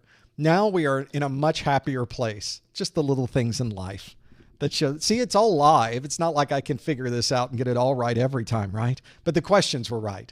So that was the important part of having this here. Now it's time for the after show, where I have plenty more opportunities to get all of the graphics on your screen completely incorrect. The way that you can participate is by going to that same URL and submitting a question, professormesser.com/QA. If you do that, there will be a question there waiting for you right now. You'll see on the screen, not that screen, this screen, here we go, that you can submit a question for the study group, the second hour of the study group at any time. And I will list all of these out on my side and we'll present them on the screen. So if you have a question you would like to ask about the Security Plus exam, about Security Plus in general, about CompTIA or technologies or the security market or IT in general or anything that's going on in your or my life, you're welcome to do that. I probably won't answer anything in my life, but you can certainly submit your question. Who knows what I may come up with on this list. I'm more than happy to go through those. So I'm going to bring up my Q&A board and see what questions you have listed here and see what we can answer about the exam or other things that you might have that we can go through. The first question we have is one that talks about the exam itself and how things are graded. A few of these questions came up during the first part of the study group when we were doing performance-based questions. This one asks, as we go through this right here, hi, I was wondering how the test was graded. If you were given a multiple choice with multiple answers and you got 2 out of the 3 correct, does that mean it's counted wrong? It's a perfectly reasonable question, a perfectly common scenario, and one you may even run into on your exam. And what CompTIA, though, has told us is that they don't tell us how the exam is graded. So they were nice enough to tell us that they won't tell us how the exam is graded at all. They tell us nothing about how the exam is graded. The only thing we can do is sort of try to reverse engineer maybe very broad brushstrokes on how the exam is graded. And those very broad brushstrokes have brought us to the fact that you will get a certain number of questions on your exam. The maximum will be 90. You might get fewer than 90 questions. But we have determined that each question is worth a different number of points. So at least we know that. At least we know that not every question is worth the same amount. We also know, thanks to CompTIA, they have told us that there are situations with performance-based questions where they may give some type of partial credit. They've also said there are times with these performance-based questions where they might not give partial credit. So again, it's a non-answer from CompTIA. Yes, they could. No, they couldn't. I would like to think that if the performance-based question was similar to the scenario that you brought up here, Megan, that in this case, I believe they probably would give you some type of partial credit, but they don't have to, and they still may not. So although it seems like we could, we just don't know. And in fact, you will never know because at the end of the exam, they do not give you a summary of every question and what those questions were worth. I will say we've had situations here where people have gone through their exam. They've answered every single multiple choice question on the exam. They've circled back to the performance-based questions because you can jump over those at the beginning. And they circled back to start working on them. And as soon as they circled back, they ran out of time. So they literally went through every single multiple choice question and they weren't able to touch any of the answers to the performance-based questions. And they passed. After all of that, it was obviously the time ran out. They had no choice but to finish their exam, but they ended up passing it anyway. So in some ways, I think a lot of people worry that the performance-based questions are worth a lot more points than maybe they actually are. But again, we don't know. So it's one of those where we don't know. We're never going to know. CompTIA isn't going to tell us. It's a mystery of life. There you go. We're going to go through the rest of our lives never knowing how they graded the exam. I think we're just going to have to deal with that. I think we could probably deal with it, right? I certainly have. And it's pretty common. That's pretty much how every IT industry exam is graded, quite honestly. They just don't tell you. And to become familiar with what that happens to be.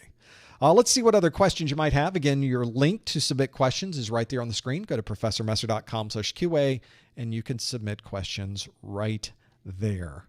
So let's see what other questions you might have on this very large group of things that you've submitted. I'm having to scroll through quite a bit here. So thank you so much for sending all of those in and really understanding what the differences might be. Let's keep going down this list and see what other things are there. This is a pretty good question because it's one that I ran into as I was going through the exam and trying to understand more about it. This is from Fish. Fish says, "Oof, do we have to know all these acronyms?" I'm kind of I'm reading into this, Fish. It's a little bit of artistic, just a little bit that we're throwing in there. It's hard to know all of it. Oh, maybe highlight all the important, most used ones, or maybe you're a lot more secure about this. Do we have to know all the acronyms? It's hard to know all of them. Do we maybe highlight the important or most used ones? How does this work? And the acronyms are a good one. So let's look at our exam objectives. There they are. So if you look at the security plus exam objectives, I'm going to scroll through this very quickly. We're just going to go pages. We're going to go to the very end of this exam, of the exam objectives. And the exam objectives at the end have this: the CompTIA Security Plus SY0-701 acronym list. And they list out all of these acronyms. Now, what's interesting about this list is that a good number of these acronyms, now we're into the fourth page of them, 4 pages of them. As we go into these acronyms, a lot of these are spot on with what you would find in the exam objectives. So those acronyms, I think, are things that you're just going to learn normally as you go through the course. But there are a number of acronyms in here that have nothing to do with the exam objectives. In fact, it seems like they just sort of left them in here from the last version of the exam. I don't know. They're to fill up some of the space. And some of these things, I don't know if I've ever run into. For example, a CAPTCHA, which I don't recall in the 701 ever, there's no CAPTCHA exam objective, is a completely automated public Turing test to tell computers and humans apart. I don't know in my world if I've ever thought about CAPTCHA that way. I've always just thought about it as the CAPTCHA. Obviously, that's what it is, but that's very common when you have so many acronyms. You start thinking of the acronym as the thing, and you sort of forget the words that were associated with the acronym. That happens all the time. So I have 2 things that I tell people about this acronym list. The first one is you're going to learn the acronyms organically as you go through the study materials. They'll be part of your book. They'll be part of the videos. They'll be part of a lab that you do. You'll just learn the acronyms as you go as the normal part of your studies. The other thing I'll tell you is that the acronyms listed here, I would highly recommend to you not to put these on a very simple flashcard type scenario. For example, let's say you have a flashcard and the flashcard on one side of the flashcard has CAPTCHA. The other side of the flashcard has completely automated public Turing test to tell the computers and humans apart.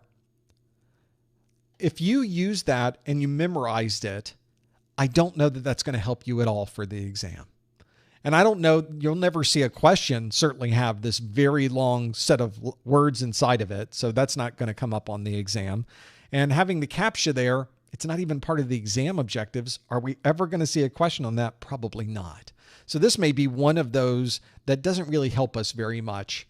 Let's find one that would help us just to make my point. For example, let's do one. Here's a good first one at the top, AAA. That's certainly part of your exam objectives. The acronym AAA, we just simply call AAA, is spelled out as authentication, authorization, and accounting. Yep, that's what AAA is. But if you were to do a flashcard that has AAA on one side and authentication, authorization, accounting on the other side, I don't know that it tells us anything. So the more important way to study this, in my mind, is AAA. Know that it's perhaps authentication, authorization, and accounting. That might help us.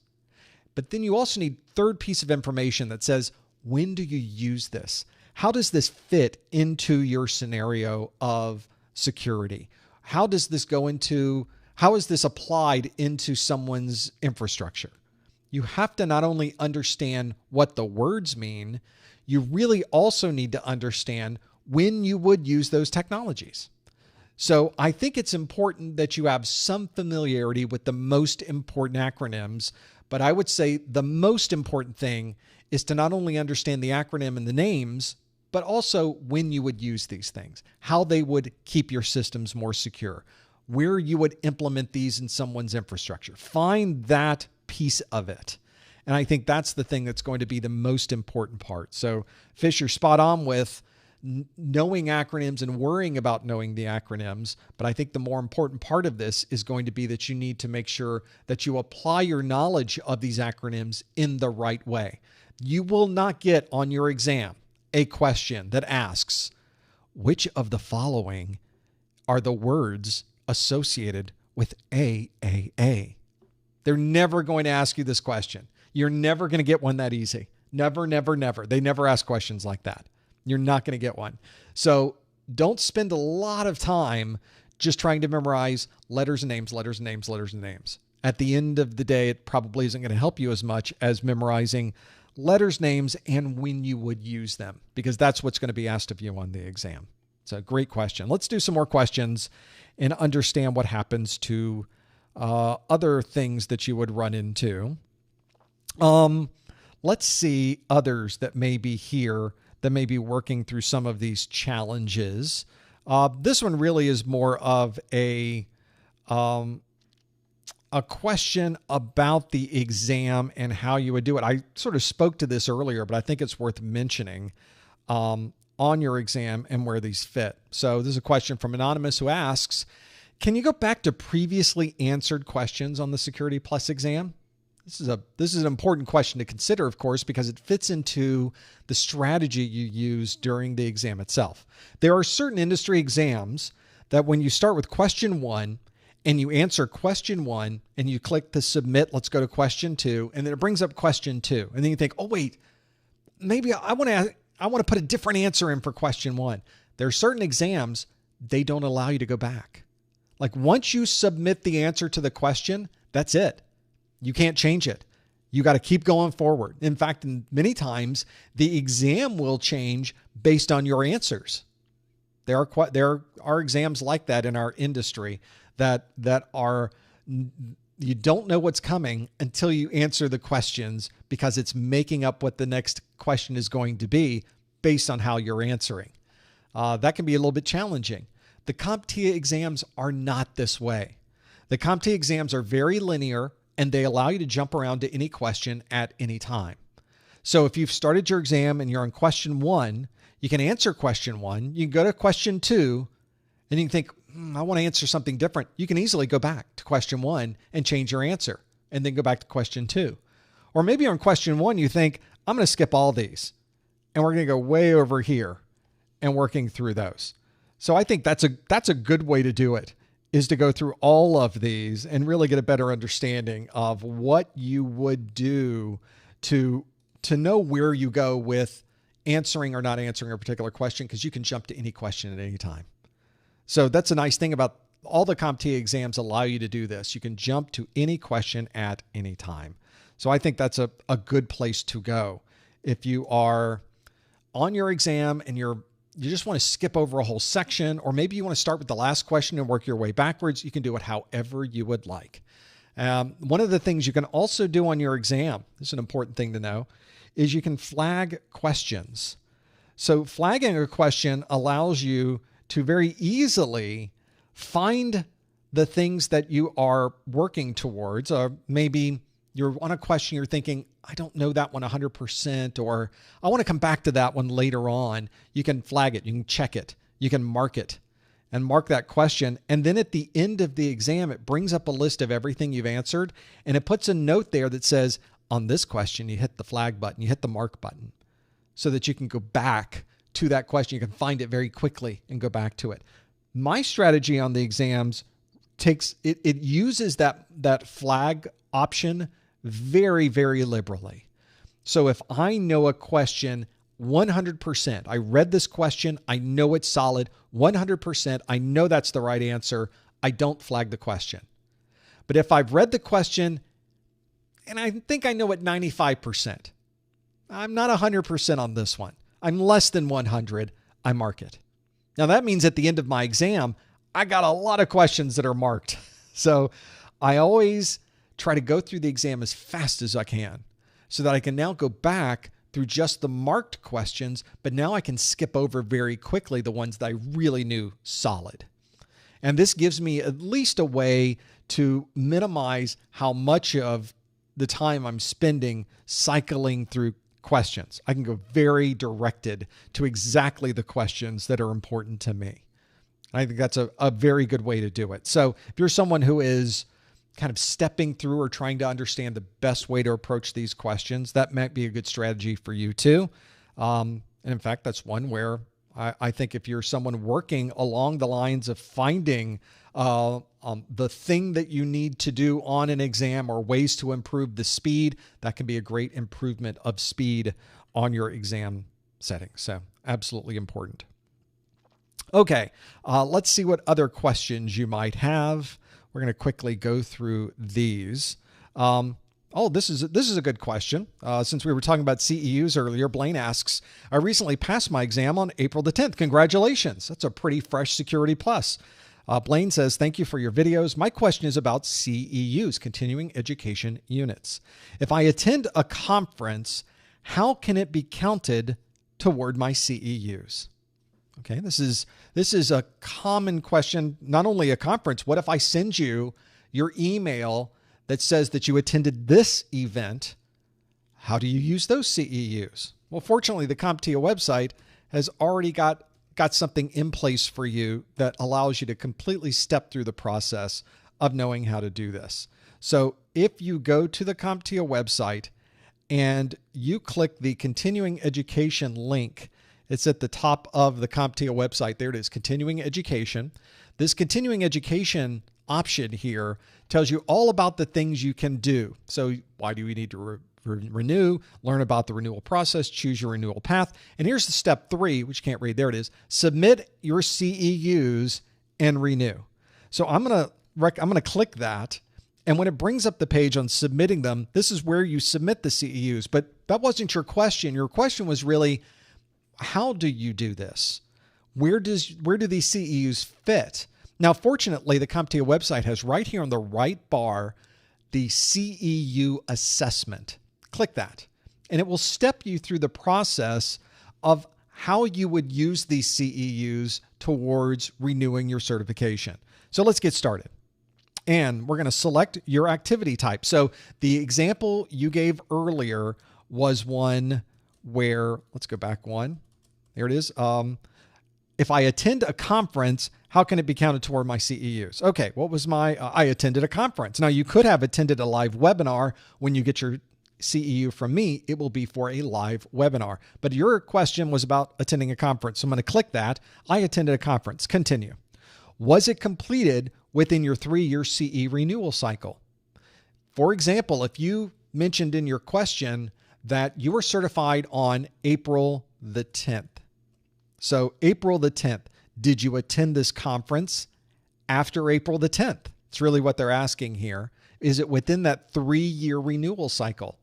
And that's important because if you attended the conference prior to being certified, you can't use that as a CEU. You can only collect CEUs after the date that you were certified. So let's say in this case, yes, we absolutely were. I'm going to click continue. And it's, oh, did I say no? Say yes. Here we go. Yes. Sorry. And click continue. And it says we need a detailed description and outline of the conference content. You probably had that from your conference. Yes.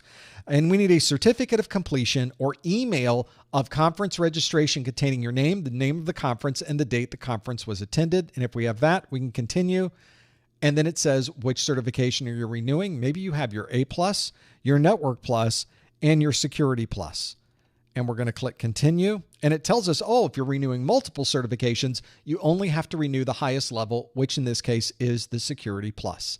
We click continue, and it says, did you check to see if the contents of the training that you went to or the event that you went to does 50% of that activity pertain to one or more of the Security Plus exam objectives? Yes, it did. It was a security conference. Great. And we'll click continue. It says all done. You can log in to submit this for your CEUs. That's the process you go through. Now, you don't have to go through this process every time. Once you do that the first time, you figure out, oh, okay, that's how you would do it for a conference.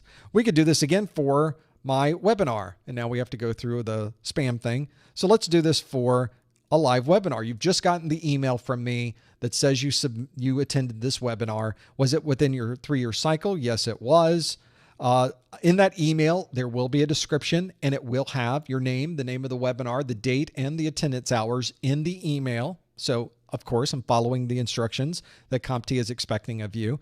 In this case, we're going to say it's Security Plus that you're renewing, although this webinar is perfectly good for renewing A+ or Network Plus as well, because it needs to be the content that we do here.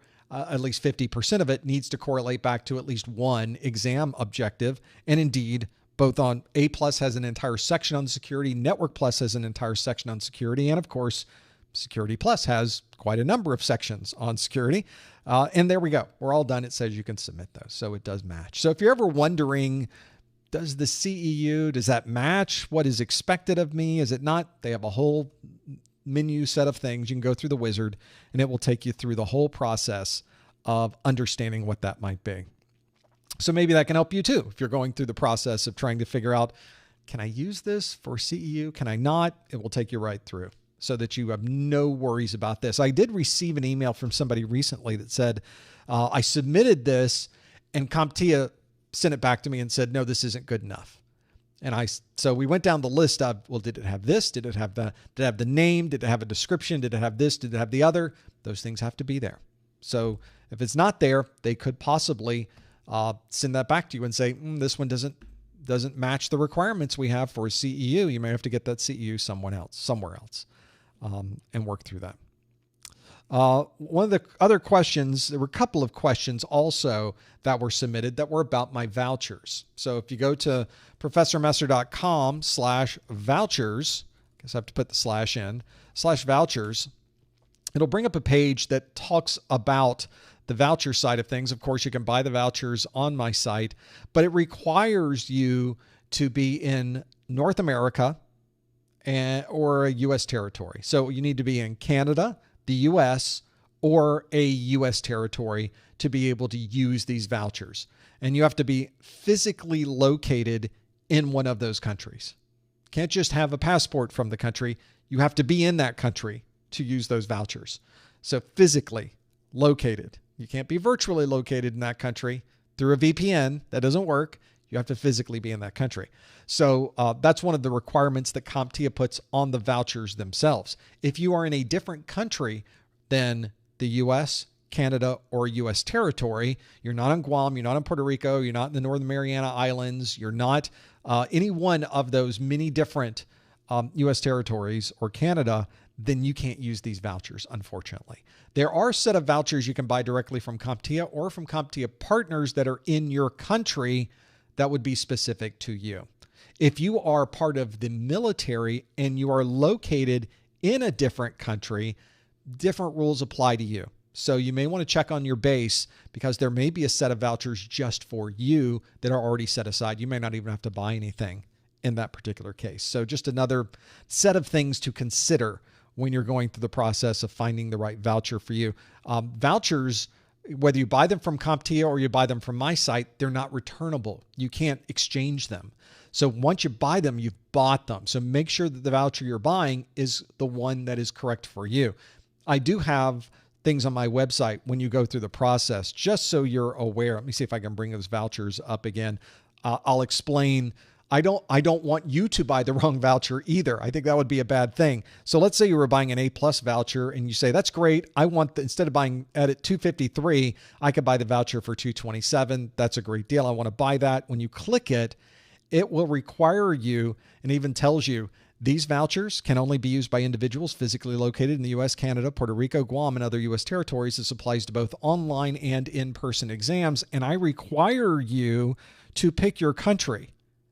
So if you picked Austria, it doesn't bring up anything else on the page. You can't buy the voucher. So I already have a method here so you won't accidentally stumble into this and buy a voucher not realizing you can't return it later. But if you're in the US or Canada and you click that, the rest of the page suddenly shows up. So that's just another way so that you can find the right voucher for you without going through a lot of hassle and problems in dealing with this and working through it. So good question. And on my site, you must be in the US, Canada, or US territory. Sorry about that. Other questions in the chat room real quick. This has come up a couple times. People are asking, hey, where's the super chat? And why can't I donate money to your site? And well, although I do appreciate the thought. Let me be clear. Thank you so much for even considering the idea of doing that. It just seemed like it kind of got in the way of our live streams. Every second I was stopping and thanking super chat folks, which in and of itself is not a horrible thing. But I feel like it took away from the flow a little bit. Plus, it's just something I did not feel comfortable doing.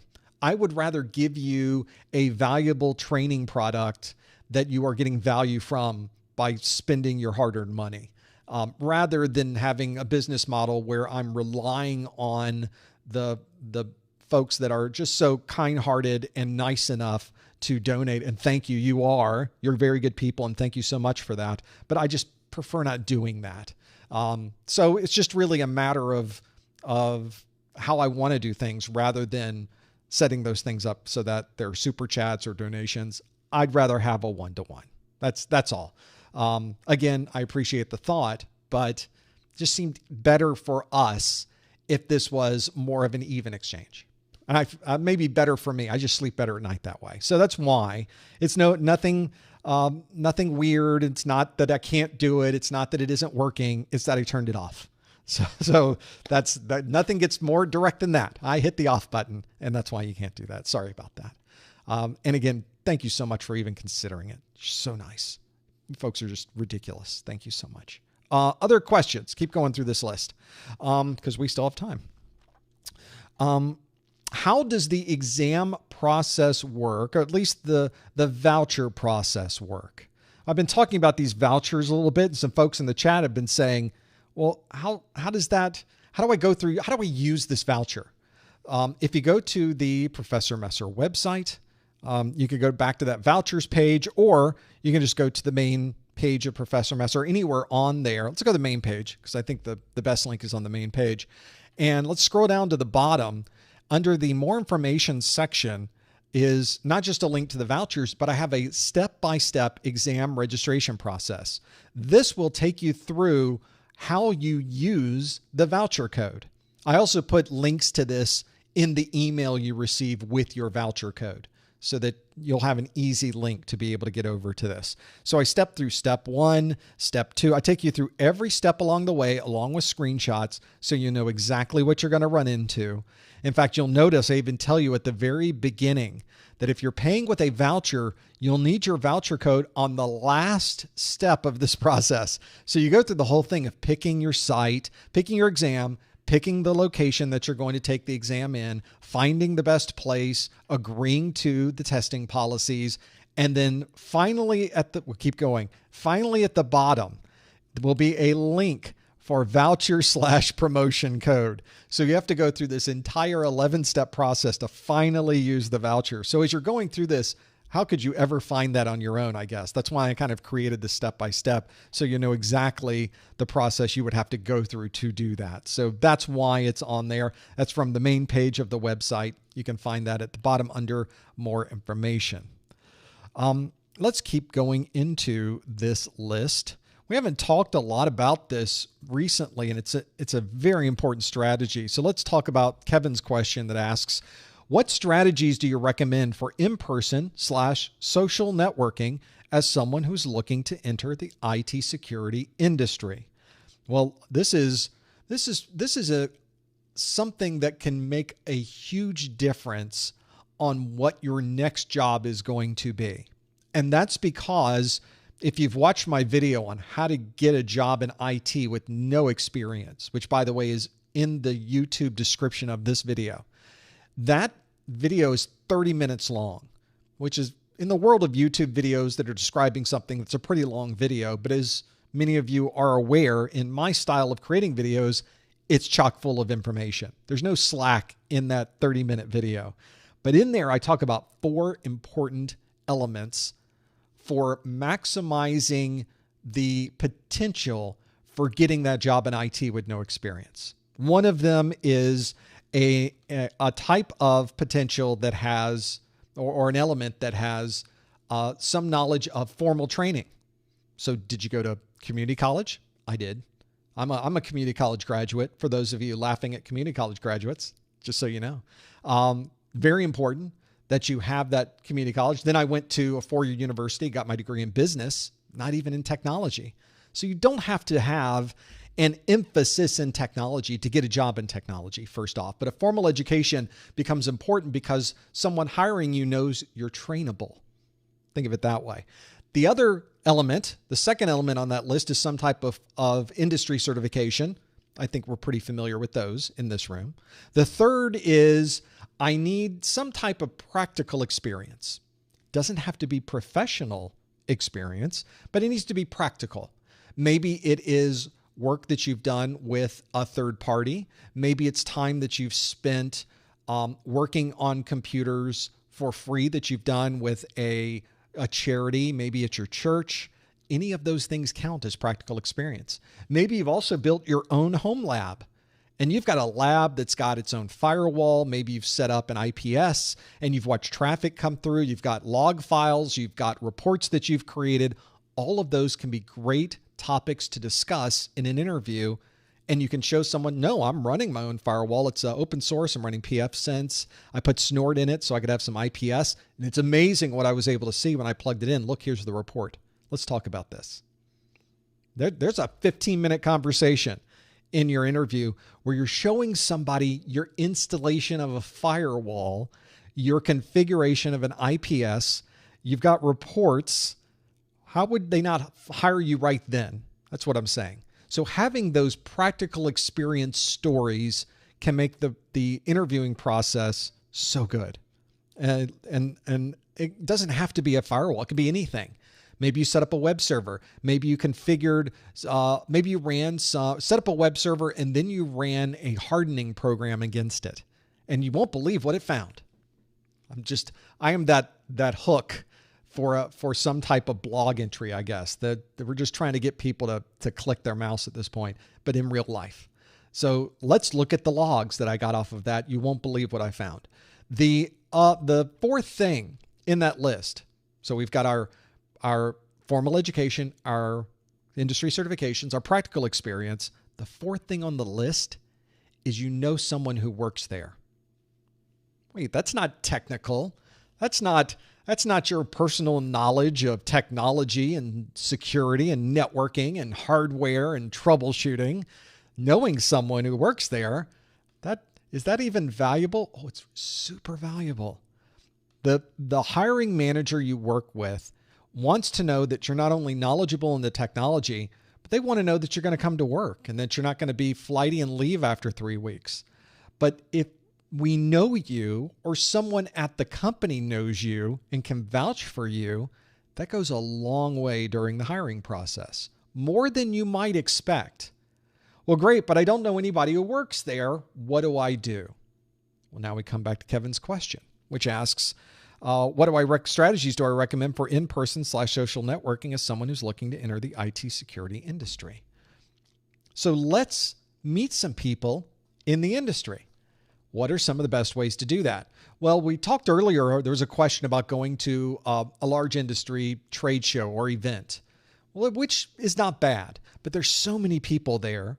And usually it's groups of people from organizations. They're sort of in their own clique, doing their own thing, asking questions specific to them. And they may have certain things they're trying to learn while they're at this trade show or event or conference. So what I really find a little bit better than a conference, which only occurs every so often, are events that occur quite often, either monthly or quarterly, and a lot of those are user group meetings. Sometimes these user group meetings are sponsored by companies themselves. So a Cisco user group meeting, a Microsoft user group meeting, a Palo Alto Networks user group meeting are very often sponsored by those companies. So they're going to be there. And of course, they'll talk about, hey, we got some new product. Look at this new stuff. And let's go through a slide deck and we'll show you these things. But there's also food and pizza and we'll have some soda. And but more importantly, everybody who has a bunch of Cisco equipment or everybody that has Microsoft technology or everybody that's working on Palo Alto Networks firewalls are in that room. They're there. And this is your chance to meet them and find out, oh, where do you work? What do you do? Oh, do you have a lot of these Palo Alto Networks firewalls? No, I don't have any. I'm still in school. I'm working on getting my IT degree. I finish up in a couple months, but I really I've worked with the Palo Alto Networks firewalls before. I've done a lot with Microsoft. I got some Cisco knowledge, and I really want to learn more about these technologies. Do you guys use these at your place of work? Where do you work? Or maybe I can see from your tag, you work at big business down the street. Tell me more about that. Do you guys hire people at school? Do you need people that are knowledgeable? Do you have entry-level positions for help desk or network operations center or security operations center? This is your chance to meet people. And it's simple questions like that. What you may find, this happens all the time because I have been part of, I guess the last major part of my career was working for those companies that had the user group meeting. So I was sponsoring and doing the user group meeting. I was kind of managing the user group meeting all the time. People who attended would meet other people attending and they would ask, especially if somebody's looking for a job, well, you need to send me your resume. Like they don't even ask you to wait for you to ask if they can send the resume. They tell you straight up, oh, you need to send me your resume. And that's really because most companies have a finder's fee. They have an employee referral program where if they hire someone based on your recommendation, you brought them the resume, and we end up hiring that person and they stay 3 months, you get $250 or whatever it is. Not you, the person who got hired, the person who already works there gets $250. I have some people I worked with that made this a real world game. This was their side hustle in a way. This was their main hustle that they turned into a side hustle. Every time they met someone, they asked for their resume. If you go to LinkedIn and you see somebody that says, hey, we have some positions open right now for this type of job, send me your resume. That's what they're doing. They're submitting those resumes right to HR and putting that one right there. And when they do that, now they get credit if you happen to get hired. So they effectively have become a recruiter for their own company, which, by the way, saves tons of money on recruiting fees, because recruiters, they want effectively a percentage of your first year's salary. The $250, nothing. Companies are happy to pay that instead of paying a recruiter.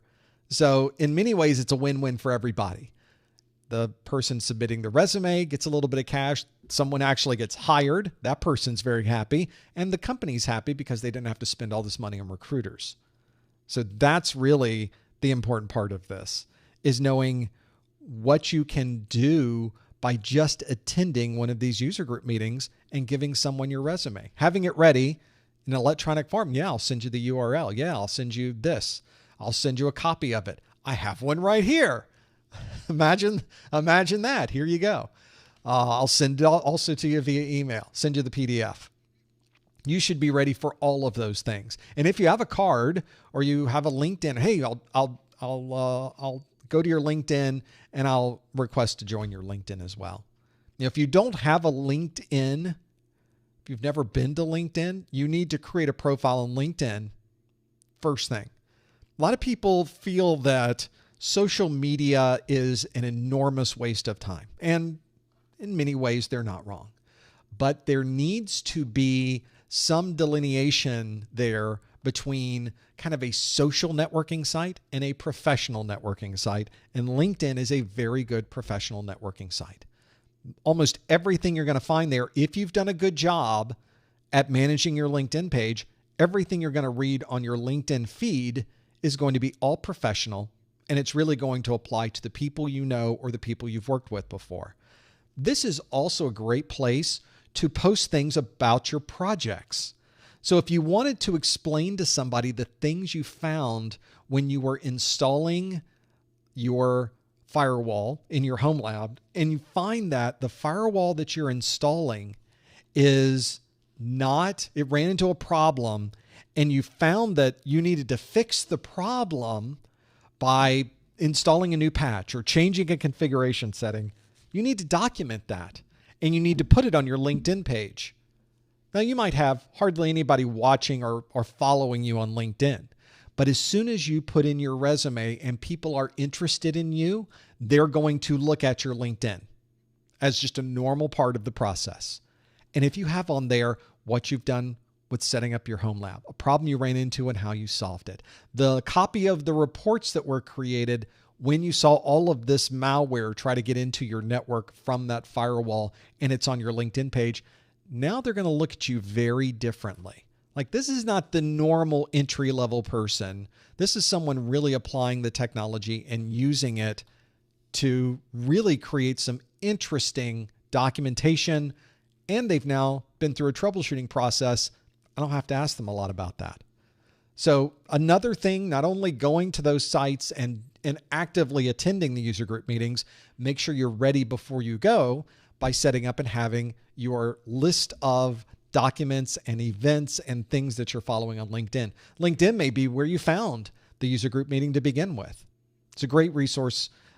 Make sure you take advantage of that. And I use LinkedIn primarily to keep track with the people I have worked with in the past. So I will tell you, folks send me messages all the time. Hey, I asked to join your LinkedIn page and it's just ignored. That's because I don't add anyone unless I have worked with you in the past.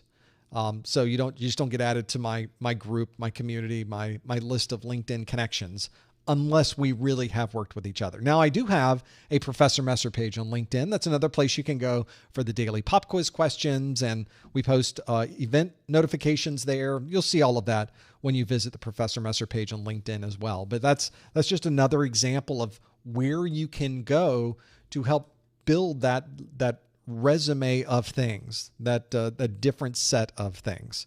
So just another example of where that would be. Along the lines of going to events and knowing where people are and what they are doing, is this question, not that question, this question. There it is. It's from Edmund, who says, hey, if we see you at DEFCON this year, could you sign our Security Plus certificate? Oh, alas, I will not be at DEFCON this year. Sadly, not going to do it this year. Those are always fun, by the way. The security events like DEFCON. I did a lot of CanSec Wests and some of the CanSec events in the past. Those are a lot of fun. Keep your systems powered down while you're there. I'm just telling you, for real. That's one of those where you do not want to be around on their networks with your equipment ever. So that's another thing if you're planning to go to DEFCON, but I will not be there. I'm so sorry. So not going to make it that time, but maybe in the future. Be kind of fun to know what's there. I know we're at the top of the hour, but I'm going to keep going just a little bit longer, just a little more for these, so we can answer some of these questions. Since we're talking about the 601 and 701, we talked about a little bit about this from Britt, who asks, hey, what's the best way to prep for performance-based questions? So another one of those, that a couple of questions like that came through for performance-based questions. The performance-based questions, I think they're more of a worry for most people until you take the exam. And almost everyone who comes out of the exam says, boy, those were much easier than I was expecting. I think we're expecting this is going to be some very complex simulation that deals with a real-time attack, and we've got to write some code. I don't know what people are thinking. But the performance-based questions are asking you about topics that are already in the exam objectives. So ideally, as I mentioned earlier, if we look at our exam objectives, the exam objectives are all listed out for you. Everything is there.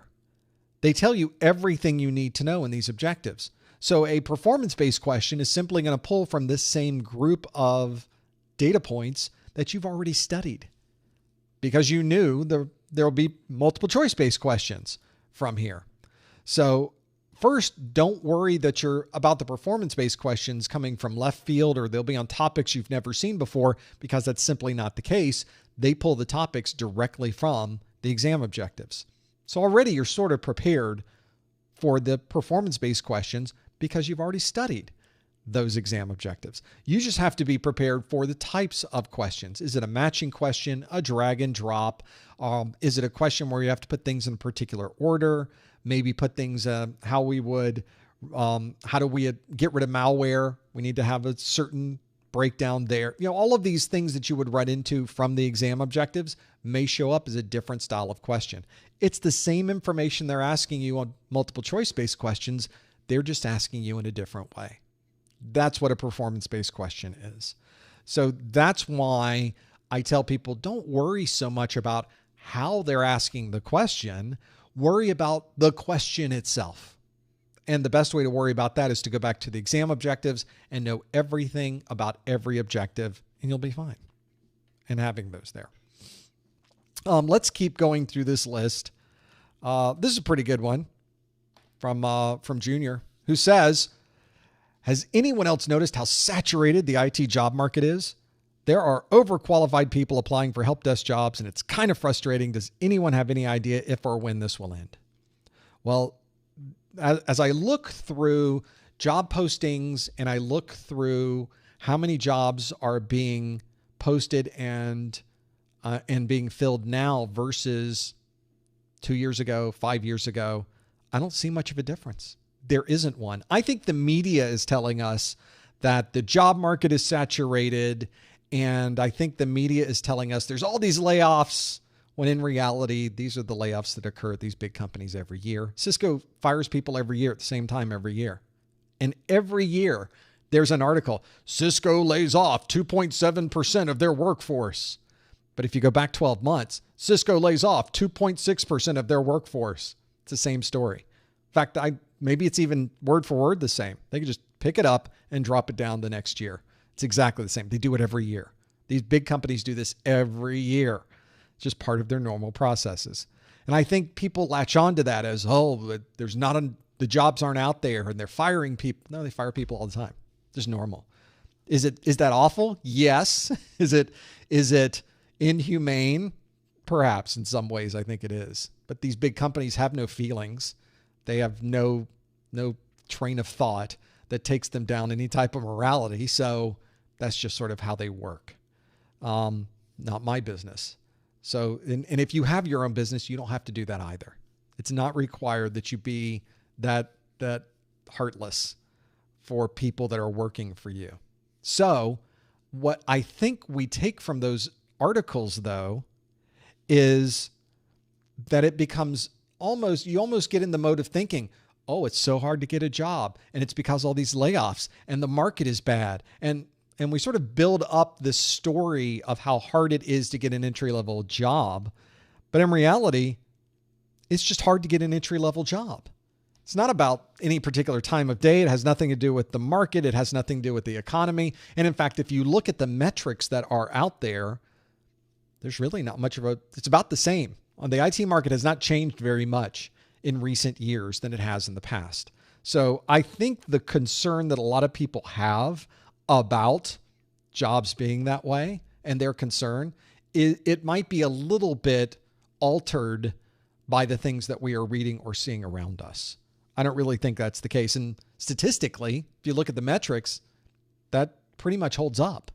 The jobs are out there, and it's about the same number of jobs for the same number of people going after the jobs. Now, is it difficult to get an entry-level position? Yes, it's always been difficult.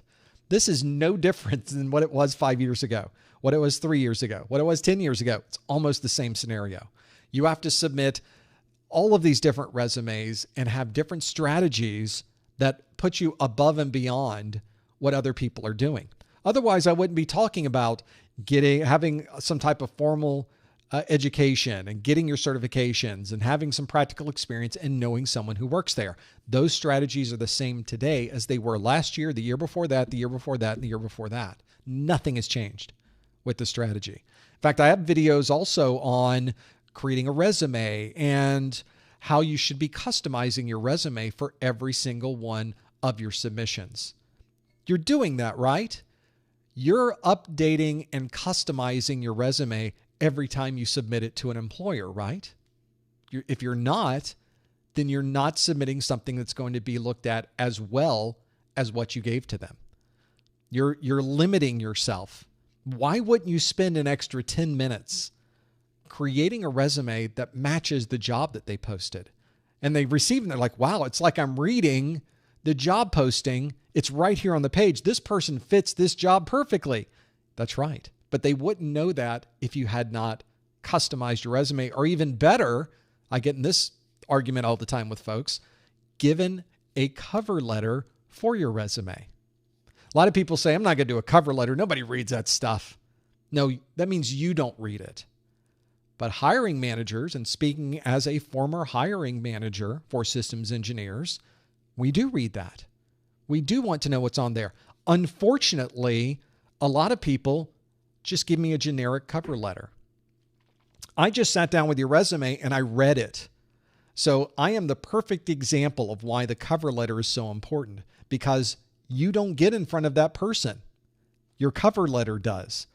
And that's why I recommend it. I think it's the second video I did, 5 more reasons why your resume keeps getting rejected, which is also part of this YouTube video. It's in the YouTube video description.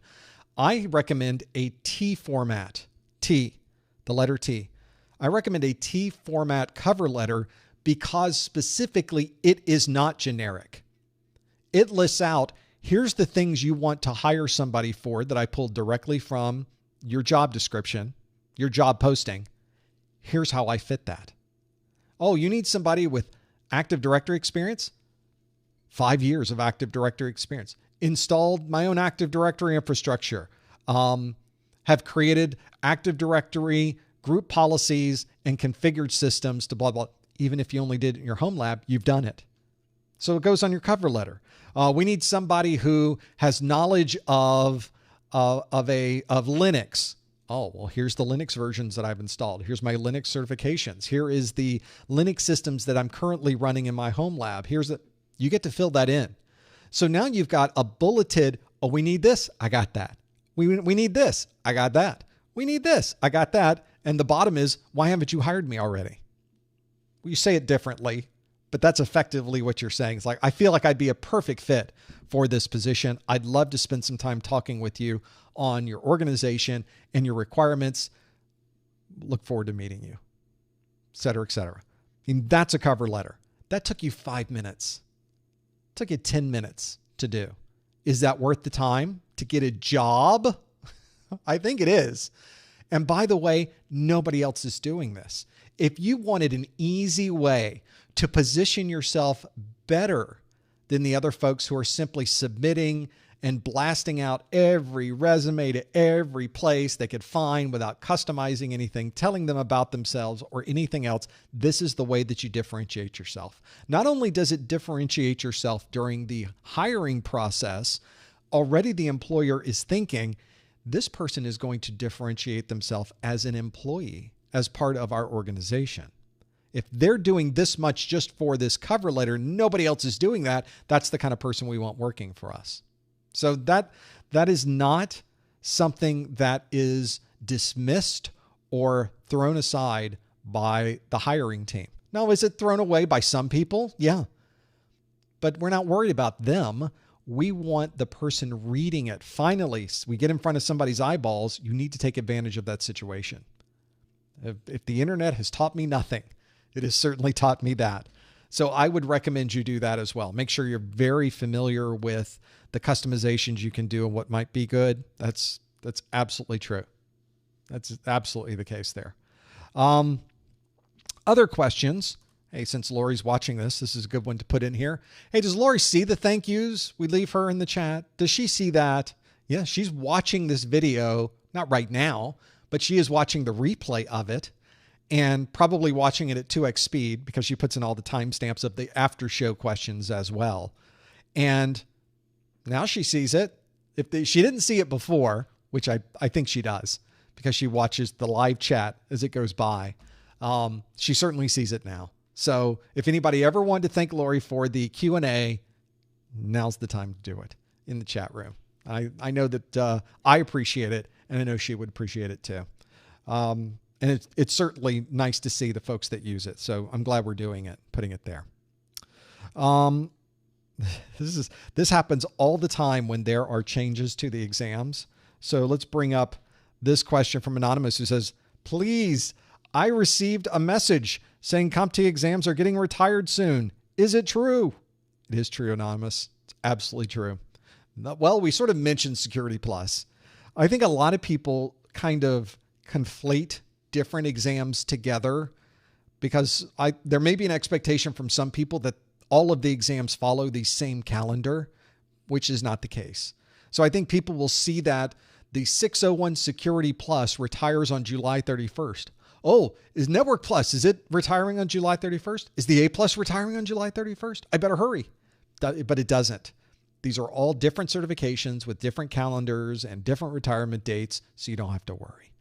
And if you've gotten a message saying CompTIA exams are getting retired soon, I guess the best one we can really say now between A Plus, Network Plus, and Security Plus, the next one to be retired is the Security Plus, and it will be retired on July 31st. Network Plus also retires this year in December, on December the 20th. So there's 2 of those 3 are retiring this year. And then A Plus isn't scheduled to retire until 2025. You got plenty of time on A Plus. So that's, there are always some type of CompTIA exam being retired somewhere. So are they retired soon? Is it true? Probably. You just have to go see which one is really true for you to put into that mix. It may not be the one you're thinking of. So you have to be a little more clear or know which one of those you would be working through. And I think that would be a good idea. Okay. Other questions. Let's keep going through this list. I think there are a number of these we have sort of addressed already. But from the chat room, since it was asked, I think we can follow up. A follow-up to that question about retirement dates is, what does that mean? What does a retirement date mean? What that means is, this is the last day that you will be able to take this exam. So the SY0-601 exam retires on July 31st. You can take the SY0-601 exam on July 31st of this year. You cannot take it on August the 1st. That's the difference. On August the 1st, the only Security Plus exam that you will be able to take is the SY0-701, which is around for the next 3 years or so. And it retires 3 years from now. So you're good there. But that's what the retirement date means. Is that if you've been studying from the SY0-601 exam objectives, your book has been written for the SY0-601, your videos you're watching are for the SY0-601, and you walk into the exam center, you're going to be taking the SY0-601 exam. You got to take that before July 31st. Or if you don't pass it by July 31st, there will be people taking this exam on July 31st, by the way. I'm not making that up. There's absolutely going to be a rush of people because we're humans and this is the way we work, is we wait until the very last second. And then I get in on that last day and I take the exam. And if we pass, we are Security Plus certified for 3 years. Because once you're certified, it doesn't matter what they do to the exams. You're certified. You're good. So we're fine there. But the problem is, what if you failed on July 31st? You just failed the exam. Now you have to effectively start over with the 701 because it's a completely different set. Well, a different set of exam objectives, not a completely different set, but half of it's different. Half of it's brand new. Half of it are things you don't know about yet because you haven't studied them because they're on the 701 exam and you've been studying the 601. See the problem? You really have to pick before you even start this process. You need to pick the right exam and you just follow that all the way through. And that's why I tell people all the time, make sure you check your books, check your videos, check everything you've got. Make sure you're studying from the right exam versions. You don't want to walk into the exam with the wrong exam version that you studied. You don't want to walk into a 701 exam and you studied for the 601. You don't want to walk into the 601 exam if you studied for the 701. There are people that have sent me some very pointed messages that say, you're wrong. These are basically the same exam. It's identical to each other. Why are you even going down this road of scaring people into, et cetera, et cetera? But I went through every single bullet. I compared every bullet in the 701 to what's available in the 601. Then I compared every bullet in the 601 to what's available in the 701, and I compiled both sets of stats. So I've done my math on this one. So if somebody's thinking that's not the case, my normal answer to them is, here's the 601 objectives. Here's a link to the 701 objectives. Compare them yourself. Stick them in a spreadsheet like I did. See if you can figure out which ones are missing, which ones have been added, and then tell me what you got. See if it's close to what I got. And I'll bet it will be. You know, maybe we don't count the bullets the same way. Maybe there's certain ones, maybe the subtitles we leave out, but it's still going to be pretty close, especially when half the content's brand new on the 701. So that's it. Some folks in the chat room, let's use that, what we just learned, let's use that to answer a question in the chat room that says, if you didn't do any preparation yet, but you're planning to get CompTIA Security Plus later this year, let's assume before 31st of July, so sometime in the next 3 months, would you recommend going for 601 or 701? If you're starting your studies right now, 701. Really no question there. There's really no variability. I don't hesitate for a moment. Go get your 701. 701 is just as valid a set of questions. You earn the same cert as if you took the 601. There is 30% less topics to learn. The topics themselves are, and when there's less to learn, what is it, 36%, almost 40% less to learn. That's a lot fewer topics. I think that's going to help you with your studies. And I also think a lot of the things on the 601 that had to do with application development, which by the way has nothing to do with IT. building apps. From a security perspective, it's important to understand very high-level concepts of applications so that we can understand what is a SQL injection, what is a buffer overflow. It's good to have a high level there, but we don't have to know everything there is to know about the application development process. We don't develop applications. We're IT folks. So that's why I think 701's probably, no question, not probably, 701 is a better choice if you're starting your studies right now. Plus, if for no other reason, you only have about 3 months left to get your 601 done, why would you start your studies now when the average for learning all of this and taking your exam is about 2 to 3 months? Well, that's an average, which means half of those are going to be over 3 months. It takes more than 3 months to study. I'm a 6-month person. It takes me 6 months to study for an exam like that because I got other stuff going on. There's crazy nonsense going on in my world. So I spend a lot of time. Plus, I like to really get into the topics and really understand them. So it takes me a lot longer to study. That's just my study habits. So if I was starting today, if it was me starting my studies right now, there's no way I'd do 601. I'd never make it. Plus, I don't like having the deadline. It freaks me out a little bit. It makes me nervous. The anxiety level goes up. I don't need that in my life. I'm going to take the one where I don't have to worry about a drop dead date. I don't have to worry about a deadline. I just go 701. I'm good. So that's what I would recommend is doing that. Is definitely doing that. I think that's an important one.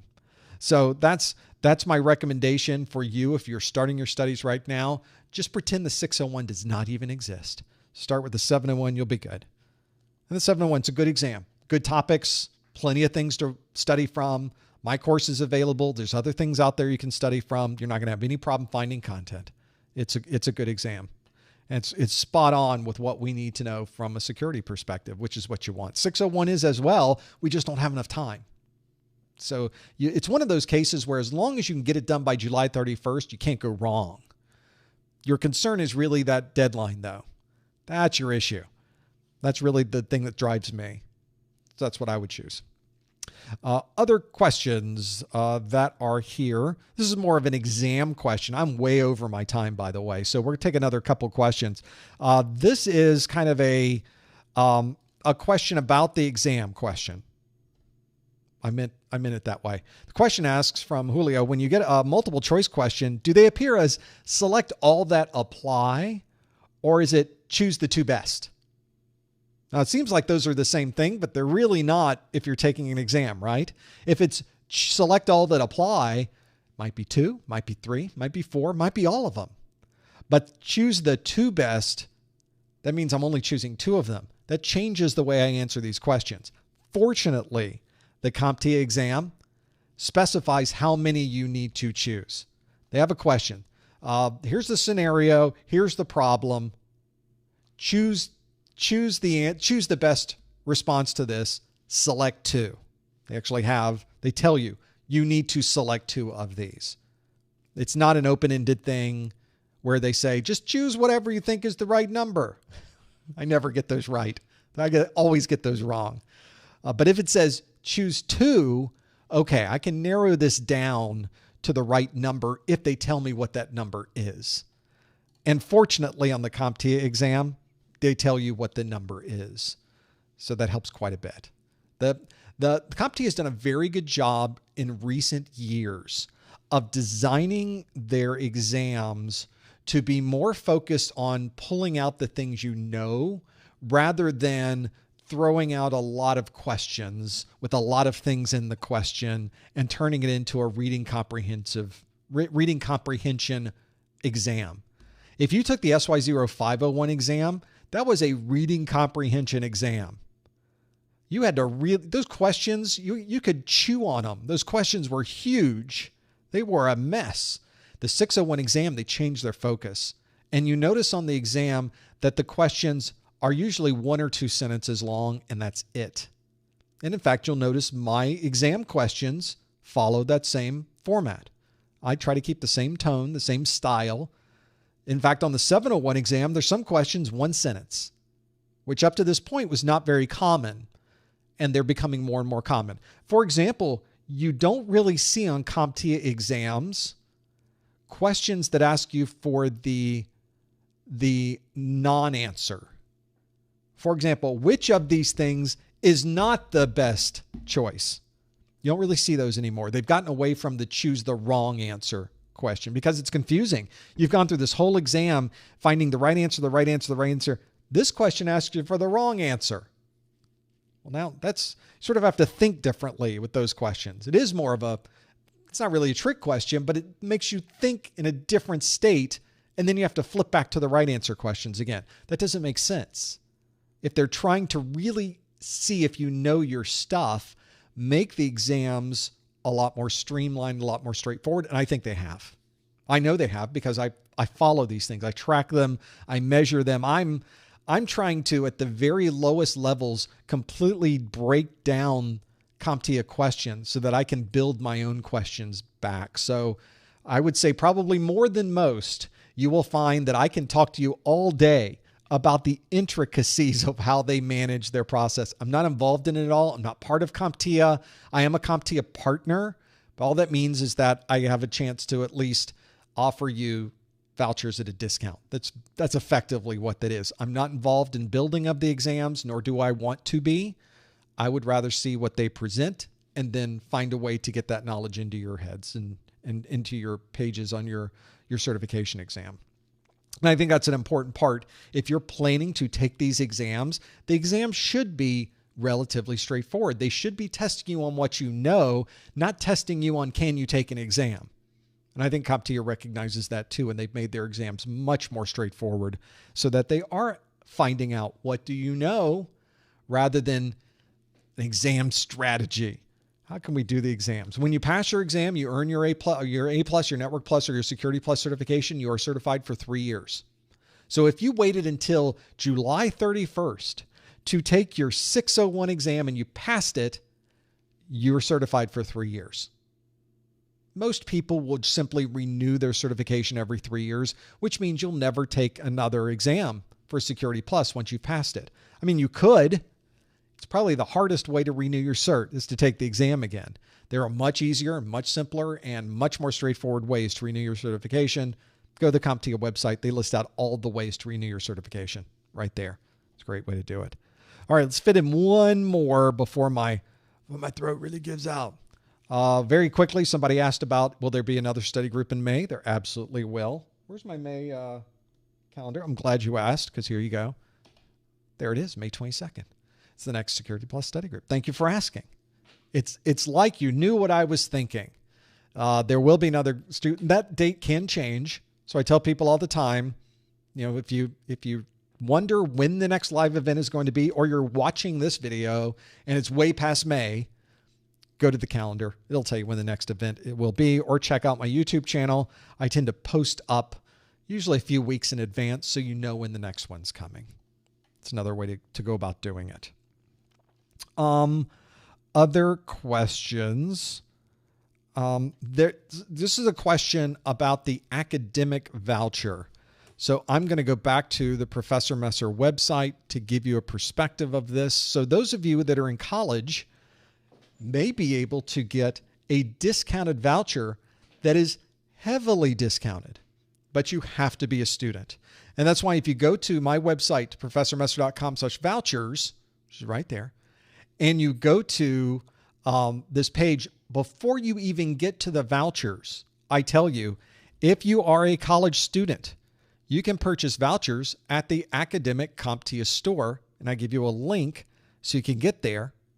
But then I tell you, if you're not a college student, just keep this going. And I say that because if you go to that academic store, we go past this, the advertisement, it looks very similar to the normal CompTIA store. But if you go to certification vouchers, you'll notice that the academic A+ voucher is not over $200. It's $115 US. What? What are you talking about? It's like half price if you are a student. It's like half price if you're a student. Absolutely. And I think this applies to US, Canada. Does it apply to UK? I'm trying to remember. On the CompTIA store itself, the academic store, it gives you information about this. And as you check out, it will require you to provide eligibility information. They check to see if you are a student. They don't check to see if you have an EDU email account. A lot of places, once you are out of school, you get to keep your EDU email. And CompTIA knows this, so you can't use that. They have a process where they check to see if you're actively enrolled in one of these colleges. I think it's only US, Canada, and the UK. Or don't take me direct for that. I'm not part of the academic store. I don't work for CompTIA, so I just don't know. And I don't deal with those. So I kind of put that one over there. If you have questions, you're wondering if it applies to you, go to help.comptia.org and send them a ticket, give them a call. They'll be able to tell you and work through those. All of that's to say that if you're a student, there's great places to go. If you're not, we still have discounts available for you on the CompTIA, on the Professor Messer website of all the CompTIA vouchers. So they're all there. And that can sometimes be really helpful, especially if you're a student. But even if you're not a student, we do have options for discounts available on our website. And you get a copy of my Exam Hacks ebook. So a little bit of something for everyone. Something you can consider at least as you're working through it. Well, I think that brings us to a great stopping point. I went a little bit over today. Sorry about that. I just got going. Can't stop me, but I appreciate you hanging in there. And I appreciate all your questions. Thanks for being here in the first half of our study group. That's always fun. And I have brand new questions. I write new questions every month. So come back next month for more questions. If this is your first study group, we've got a whole archive of 701 courses and 601 study groups, all available in our website and on our YouTube channel. So you're welcome to go through all of those, all new questions every single month. So something new you'll always find to help you with your studies. And of course, when we're not here, we're over on our Discord. That's where I'll be after this. You can join us at professormesser.com/Discord or use the Discord link at the top of my website. You can meet us over there. There's people already there that are studying. They're probably set up some study groups already. You can hop into any one of them at any time and go through videos, questions, ask ideas and thoughts about other topics you run into. It's a fantastic community of people. They do a really good job of helping each other. That's really the best way to get through any type of certification. Well, hopefully that's given you something you can use for your Security Plus studies. I want to thank everyone for joining us. And we will see you next time on the Security Plus Study Group. Thanks, everyone.